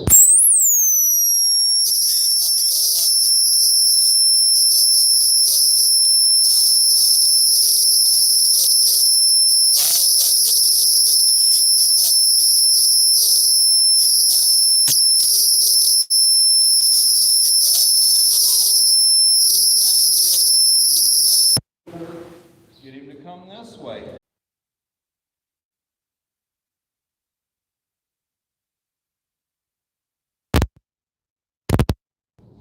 Now I can hold the rope if I need to, but mostly I want to have that softness because we're working together. I'm just showing him the way. Move that shoulder and pivot. Wait for the hip and walk.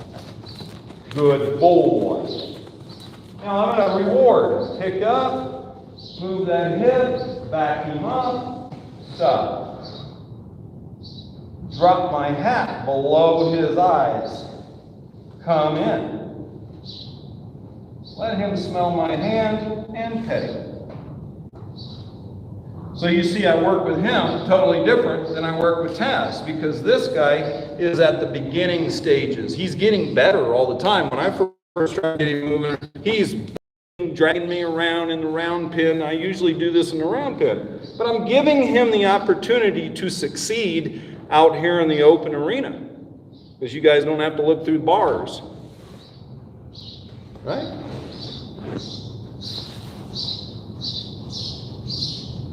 Good boy. Now, when we first got him, boy, he was a little touchy about stuff. Now he's coming along. Good boy. So that little exercise right there really got his brain. But let's see the other thing that I can do is say, hey, give me your feet. Good boy. I'm going to ask him to gently set that down. Now, when we first got him, he wanted to let me nowhere near his rear end. And he was pretty darn protective about it. And I'm rubbing him. Come down. Pick that up. Bring that back. Relax it. Put it down. Now I'm going to reach over and activate his right brain and come around. You see him look at me. And I'm going to say, hey, give me this play. Good boy. Good boy. It took weeks for us to do some Rolfing work. He did not know. A lot of people ask, what's Rolfing? It's a body work technique that works on clearing their nervous system and their muscles. He kind of had his energy blocked. And my Rolfer is very good, and she's helped me with a lot of Mustangs that came in all balled up and highly nervous. And it looks like voodoo, but I've learned some of that voodoo.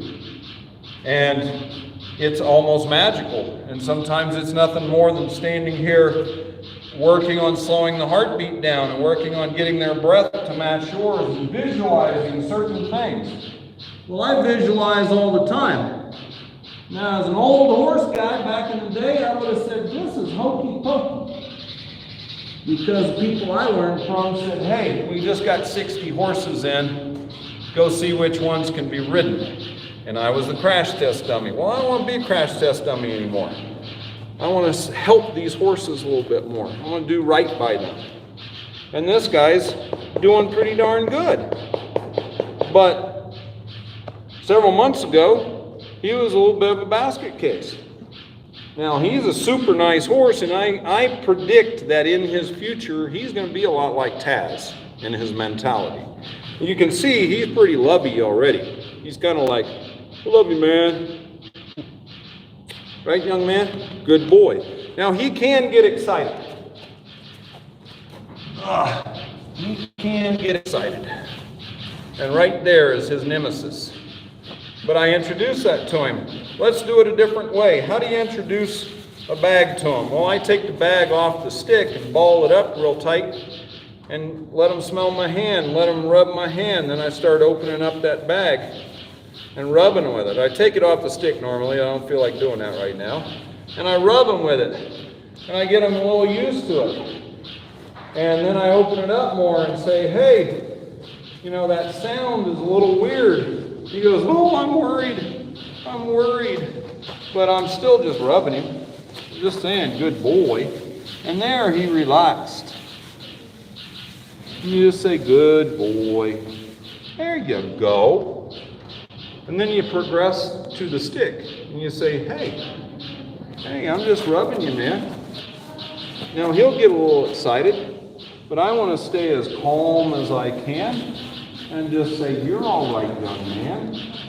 You're all right. See, he gets a little worried right there. And I'm just saying, good boy. Good boy. And I'll take that away because he stopped. And I'm going to walk off real quick. Now, to help him, I'm going to start working.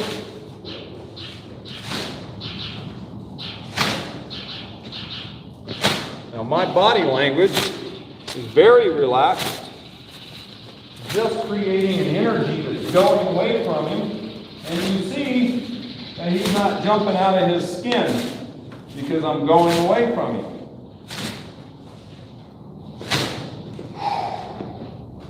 Big exhale. Bring that stick up to eye level. Let him see it. Let him rub and say, good boy. Good boy. He says, oh, you're trying to kill me. You see, it's that light weight of the bag touching that freaks him out. Okay, that was good. Go back to my work.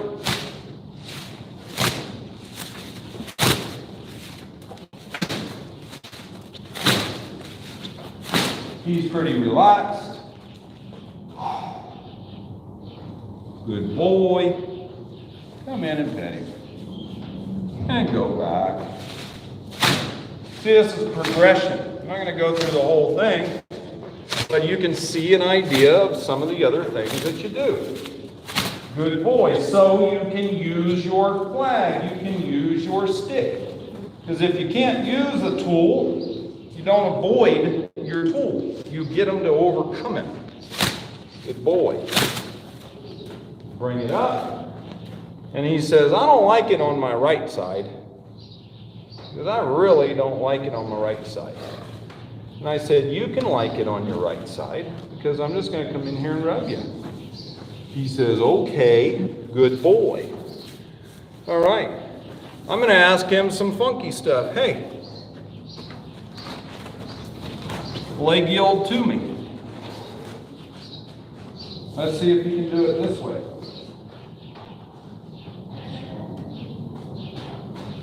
Leg yield to me.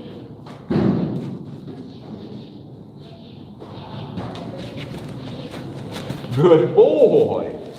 Hey, leg yield to me. Can you do it? Can you do it? Can you do it? Come on, come on. You can just about do it. Come on, come on, come on. Almost. So before I even have this horse ridden, I'm getting him to give to me in other ways, not circus tricks, because a leg yield is a very important movement. But I've also done things like say, hey, let's look at the target. He's a little worried about the bag. Let's see how he reacts to tarps. He goes, oh, you're trying to kill me. Oh, you're trying to kill me. So I'm going to put my stick down for a second, and I'm going to bag right here. Good boy. Oh, now he's all awake. Good boy. Good boy. Good boy. Now, I might want to get out from in front of him in case he strikes out. Good boy. So I'm going to have a loose lead right there. Good boy. Right there, I'll walk off. So he handled it. Wasn't exactly beautiful, but he handled it. Let's see if he can handle this. Now, the facts about tarps. I like them to be able to be around a tarp because I got tarps all over, hay bales all over this property. And when the wind blows, those tarps will move a little bit. So I like them to be able to handle it. But this also prepares them for crossing water. Come on, Junior. So let's let him come up and just check that out. Good boy.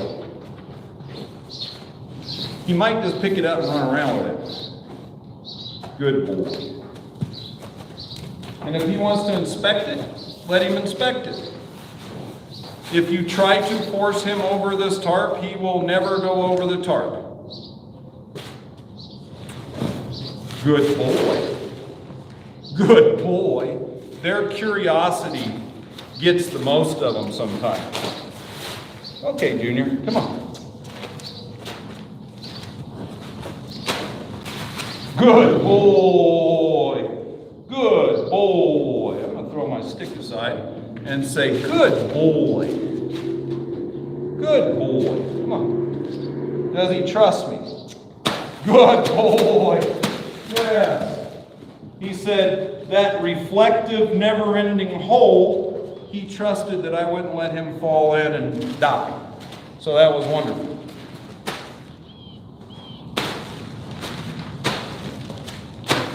That's him crossing a little stream right there.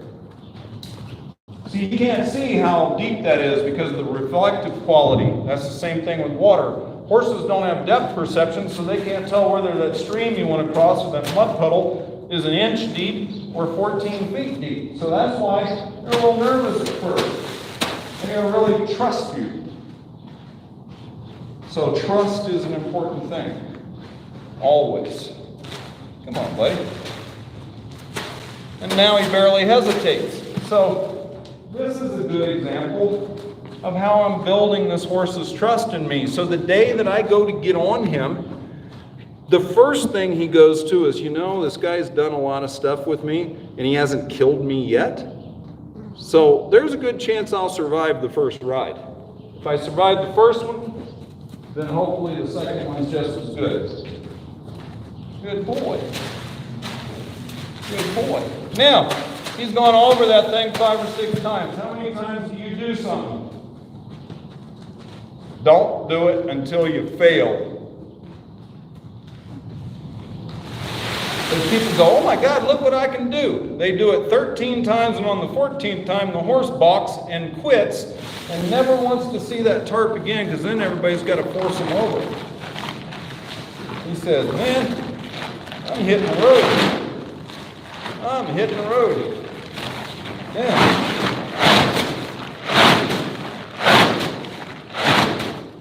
He doesn't look too worried, does he? He kind of goes, man, he's doing something crazy.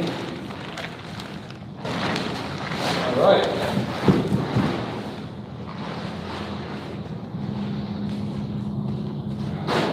Good boy. Dude, I want to come over. I want to be with you. I want to be with you. Good boy. Yes, sir. Now, somebody might say, why do you drop that rope and let him get his legs and panic? He is going to have a rope around his legs one day. He is going to make the mistake and get a rope around his legs. I want him to work it out. Don't be a hand wringer. Oh my God, what if he gets stung by a bee? He's going to get stung by a bee. What if we do that? You can't go through life worrying all the time. If you have that kind of anxiety, this horse will pick it up from a mile away. So you've got to just go about things like, hey, everything's going to be okay.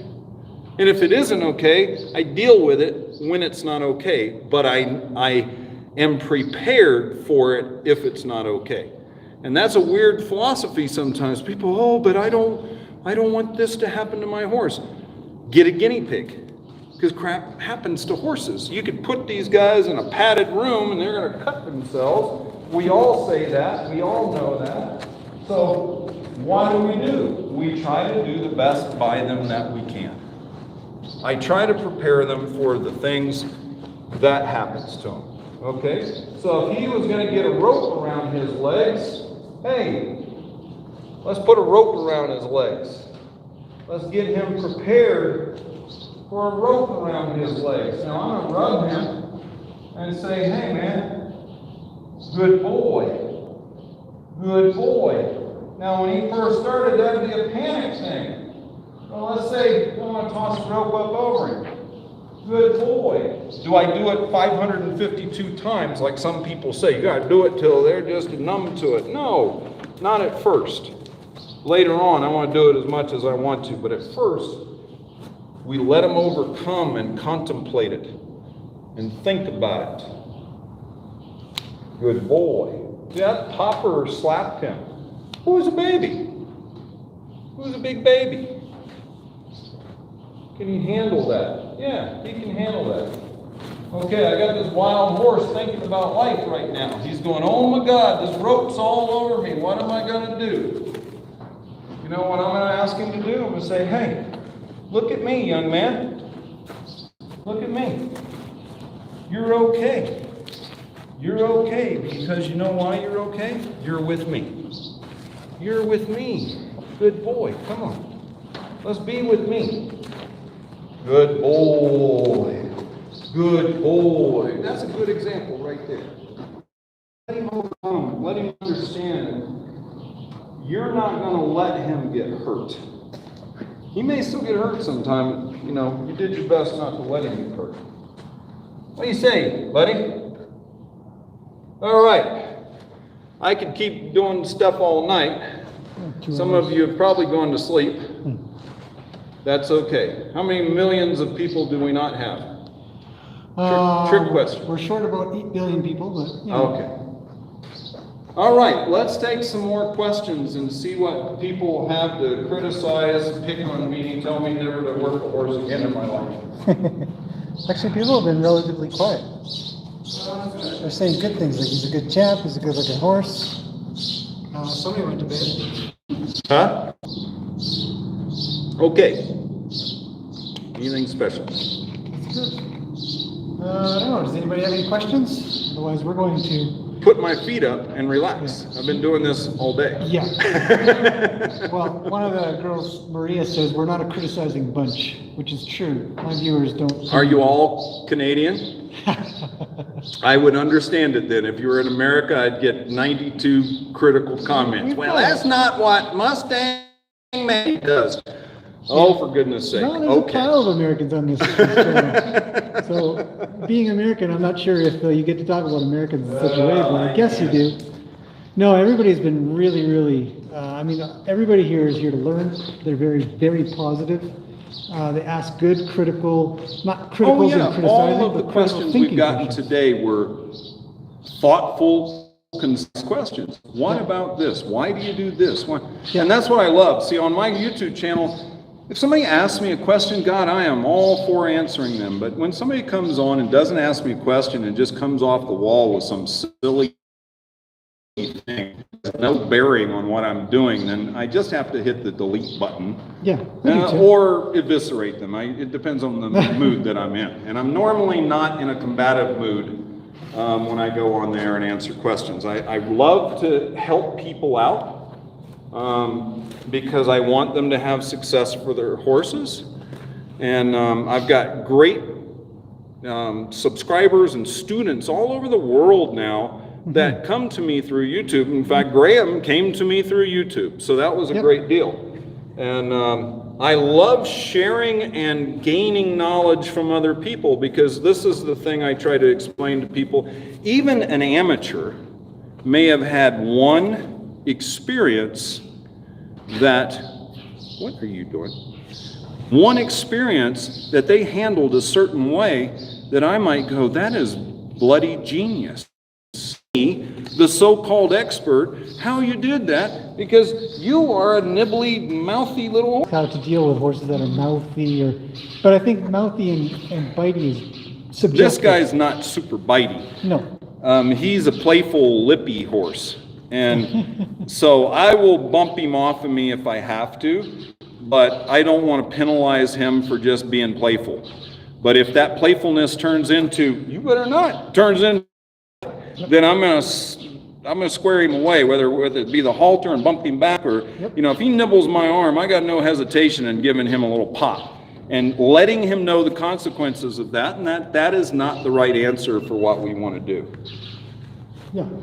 He slobbered me. They all do. Yuck. What kind of housing and fencing do you need for a Mustang you get from the adoption program? Okay, the BLM has requirements. They have requirements on their adoption website, so you can look at that. Primarily, it's going to be 6-foot fencing. It's better if it's solid in the ground fencing rather than just panels, but they will accept 6-foot panels.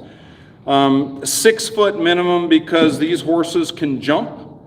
Little Taz that you saw, that 14-hand horse, he can jump 4 feet or more. That little sucker is a jumper. I've jumped the barrels that we're using, which are about 3.5 foot barrels. I've jumped him with me on him over these barrels. So that's 6 foot. You get a taller horse, quit being pushy. He's going, I've had enough. How old is he? This guy is about 6, I think. Okay. 6 or 7. So he's kind of late coming to the adoption. And that's probably one of the reasons why they pulled him in for the Veterans Clinic. So he's a little older. And some people are scared of older Mustangs. They go, they're set in their ways. Some of them are. Mares tend to be a little bit more set in their ways than the geldings will be. But there was a famous, he got out of the HMA rancher's land, and the BLM came and caught him. And I had that horse halter trained in a day. Went out to the sanctuary, he was there. I got him haltered and leading in a day. So, yeah, was he 9 years old? Yeah. Was he able to be haltered? Yeah. He ended up being a riding horse. So, it just depends on the horses. Now, if you get a band stallion that has been used to fighting and being an independent horse, I don't say that the average human being needs to have an ex-band stallion, because they have a totally different mindset, and they will chew you up and spit you out. So you do have to be careful. I say some of the tougher horses, you need to be a really good hand. And if you're a beginner, I say get a younger horse that you've got plenty of time to work with, and get help by a professional. Okay, hard question for me, I think, whenever I get this. What about horses that are aggressive towards other horses? Can you improve inter-horse relationships? You know what? I can control a lot of things. And then this is an important question. So Yeah. I can, honestly, I can have an influence in a lot of ways. Okay? But the inter-horse relationships, you actually do not have a whole lot of control over, because that's me trying to control their personal nature. I can help them understand how to deal with me, but how they deal with other horses, that is their purview. That's not my purview. We try to match horses up in paddocks around here, personalities. And there's usually always going to be a leader pop up out of that. And you sometimes just have to let these horses work that stuff out. Now, if they're really aggressive, you got to get them out of there because they're going to hurt somebody. So that's just one of those things. So, you're very limited in how you control a horse's behavior when they're dealing with other horses. I have much better luck dealing with me. And I say, this is how you need to deal with me. You start getting aggressive to me, then we have the proverbial come to Jesus talk. And that's not me beating the holy heck out of them, because that's come to Jesus for some people. Come to Jesus with me might be, I move your feet all over the place and say, I want you over there, then I want you over there, then I want you backing up, then I want you over here again. And pretty soon that horse is going, okay, dude, where do you want me? And how can I get you to relax enough to let me stand in one place and be a nice little horse? And that's the mentality. Now, if a horse has been severely abused, then you're looking at an entirely different, I'm watching him, entirely different picture when it comes to dealing with an aggressive horse. You better not nibble on me, buddy. He's just going, I want to do something. Okay. 2 more. Okay. Obviously, you love training horses. Obviously. But do you have a favorite part of training? Like the first touch, the look when they finally acknowledge you, first ride, or what do you think? Man, it's like D, E, F, G, all of the above plus this, and this. You got to give a favorite, man. That's When well, you know what? It's always a goosebump moment. The first time that frightened animal trusts you enough to let you touch them and not bolt off. Yeah, and when they give 100% agree with that. It's a goosebump moment when you get on that horse the first time and you get off all in one piece. It's true. Then it's a goosebump moment when that horse starts following you around. Yes. And you go on your first trail ride. It's so many things, but I think when it comes to Mustangs, that goosebump moment is that first really big acknowledgement of, I see you, I understand you, I feel you, and I'm willing to work with you. And be with you. And be with you. Yep, that's it for me. In case anybody cares what I think. Sean, are your horses all brought in by owners for training, or do you go out and get your own horses? Sean has very few horses, everybody, so... If you call 15, very few. We have about 50 on the place, and a lot of them are boarders.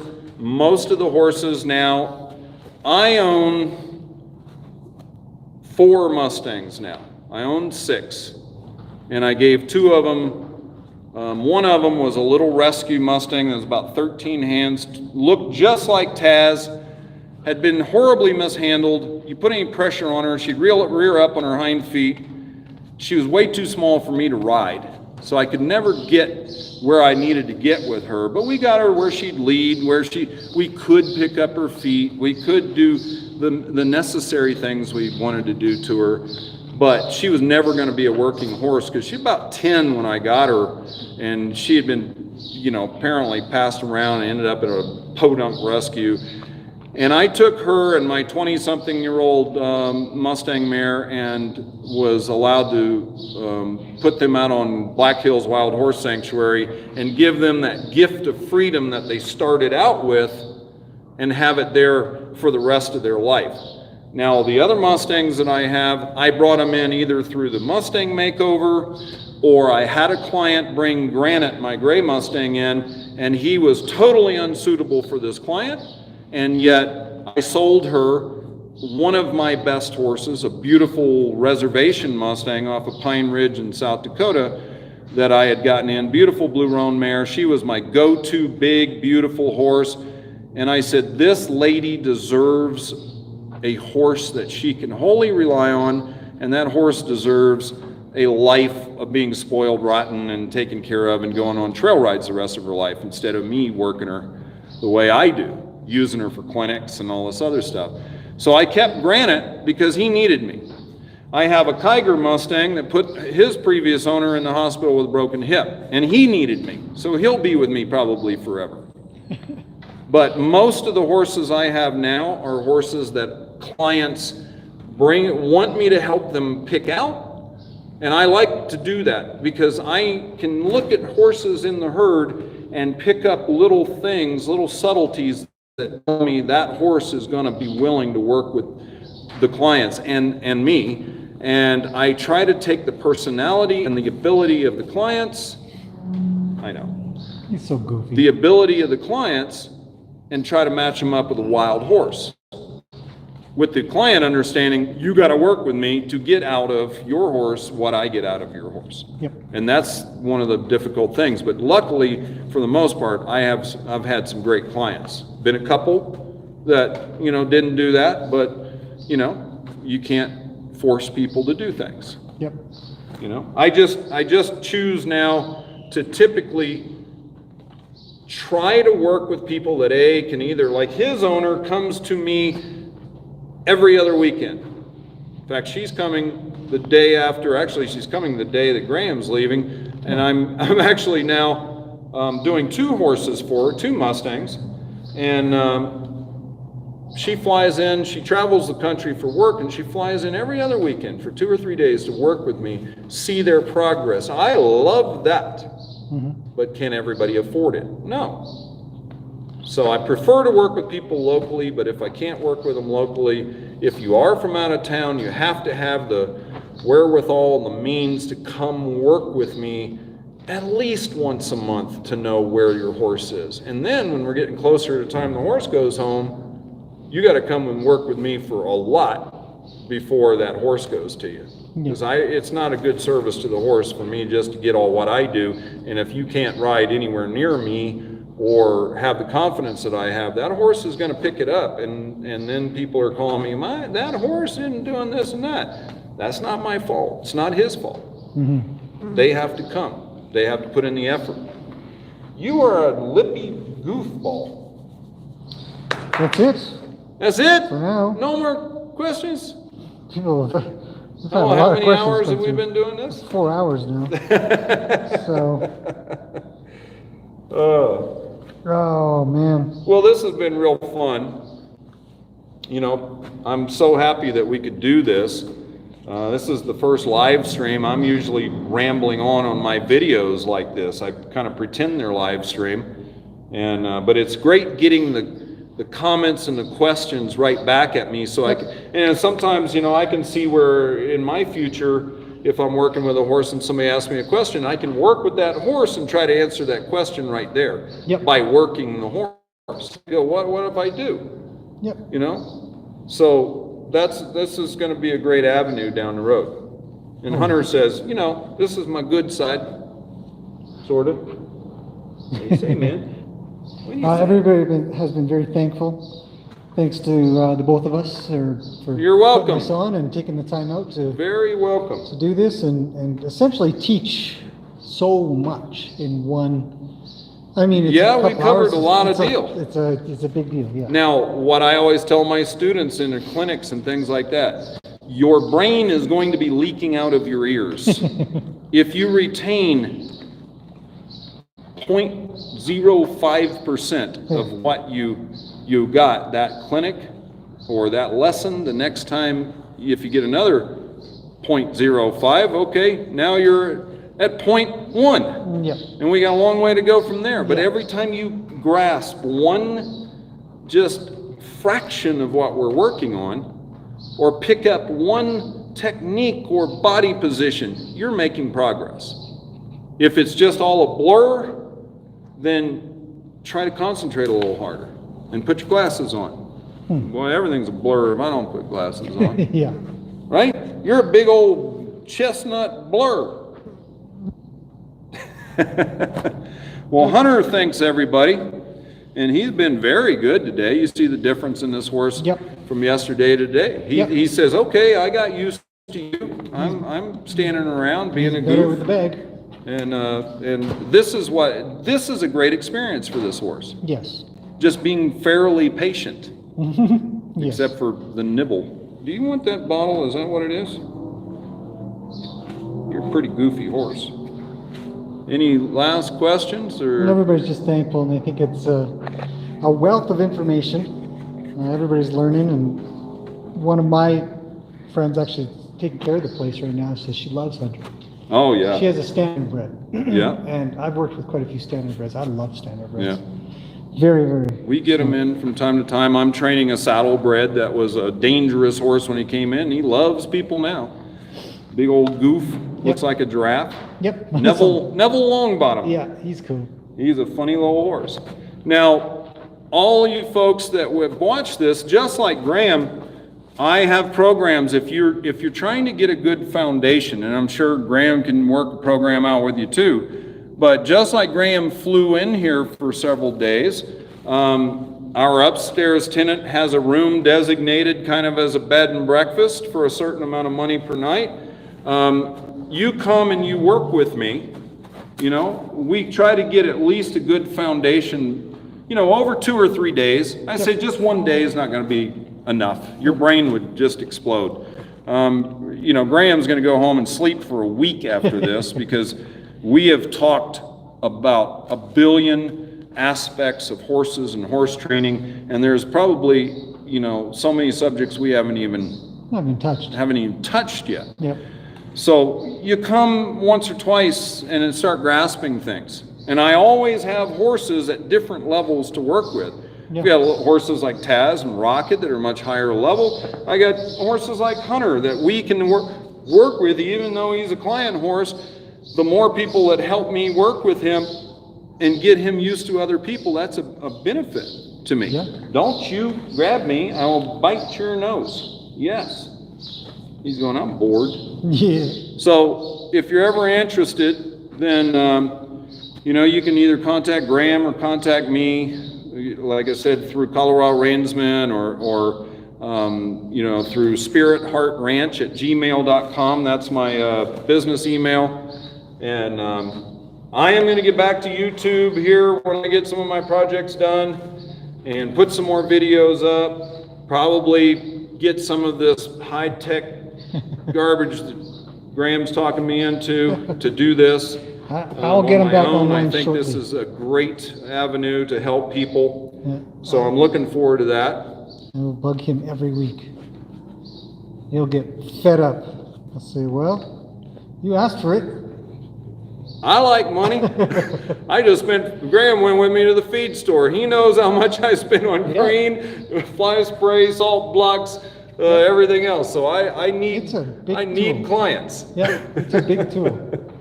And if you're local here in Colorado, I do lessons right here every day, every week. Yep. And I am trying to limit the number of horses I bring in for training for a little bit so I can get some projects done, but I'm taking a list. Wintertime I may start popping up my list again, but be happy to help people. Cool. All right, Junior, you ready to go back and finish your hay? Because I'd rather eat your boot. Don't you eat my boot. Don't you eat my boot. You're acting like my pig. My pig tries to eat my boot all the time. Right, Junior? Oh. See, this is what I love, is getting them to this point where they want to play with you and they want to be with you. That's the great thing. And he didn't want that at first. He was saying, I'd rather be over there. Okay, so thank you all very much. I think my voice needs a little rest, and Graham's looking sleepy. I think he wants to put his feet up, so we're going to call it a night. We are. Really appreciate it, and look forward to talking to everybody again sometime. Yep. So, as I always say, stay tuned. Exactly. All right, I'm gonna. Yeah, everybody says thank you, good night, and thank you and stuff. So I'll just tell everybody. Sean's absolutely right. I came here, and I'm staying upstairs in this nice little. I mean, it is literally just the nicest little bed and breakfast I've ever been to. I can't. I walked in. I thought, wow, I would live here. I would easily live in this place. It's so friendly. Everybody is very welcoming and kind and nice and thoughtful. And then I just follow Sean around everywhere he goes anyways. And he hasn't kind of done a back kick yet so far. So, unless I think you're one of my goats or my sheep who are pulling on my pants leg, then I might do it. My pigs. No, it's been just great. So exactly as he says, come down here and do essentially total immersion into the Mustang world. And it took me a little bit to really, even now, I think still my wheels aren't quite caught up. And I'm kind of going, oh, he's talking about Mustangs, don't forget that, because it's just a different caliber of interaction. But understand too that everything that we talk about when we're talking about Mustangs applies to every other horse. Yep. Everything I do applies to horses in general. I could bring an Arab in here, I'm going to work with them the same mentality. I just might be able to modify it a little bit. I might not have to be as sensitive with another horse as I do with them. Obviously, he's terrified and highly sensitive. He's cleaning your pants. Good. He says they're dusty. Yeah. Let me just rub those off a little. Hunter's great. I did just a little bit with him, and his feel is fantastic. He's very playful. I found him playful. And a good amount of testing. You could almost, I don't know if I like the word testing, but sort of a checking in to see, hey, I'm going to try to push you, just won't. Oh, I can't. Oh, hey, can I do it now? No, I can't. Okay. Well, can I do it now? And that interaction, that level of relationship, the horse could easily just check out and leave, but he chooses not to. Mm-hmm. He chooses to stay and continue. And I talk about checking in all the time. I call it check. I don't know. Who cares? I don't care. But it essentially is, I've got one horse where I'll do some stuff, and then he'll come up beside me, and he'll just quickly kind of pat with his nose and leave. And I just call it a check-in. And I think it's the most fantastic piece of horsemanship that I've ever experienced, because you can replicate that as well. And it can be really... Don't eat my boot. A pick of the pig. Oh, don't worry. Don't you worry at all. Yet I is love a that requirement here that you kiss the pig. No, not that. But I definitely have enough video to keep you guys amused. Because I've never been around pigs, but the two pigs are just... Princess Sweet Pea Piggy and Sir Kevin Bacon. So there's a whole family here as well. Even if you were to come here, you would just immediately get immersed. Chickens, ducks, pigs, lambs, goats. A mini mule. Obviously a couple of horses. Mini mule, and about 50 horses. And Sean. And me. And Danny. And Danny. And she's the most dangerous animal on the place. Until you kind of follow Sean around too much. Okay, we're going to end that there. Everybody have yourselves a good morning, afternoon, evening, night, sleep, And rest. we will see you next time. Thanks See you so next much. time. Thanks, guys. All right, I'm exiting stage right. Come on, Danny. The camera's going left. That's right.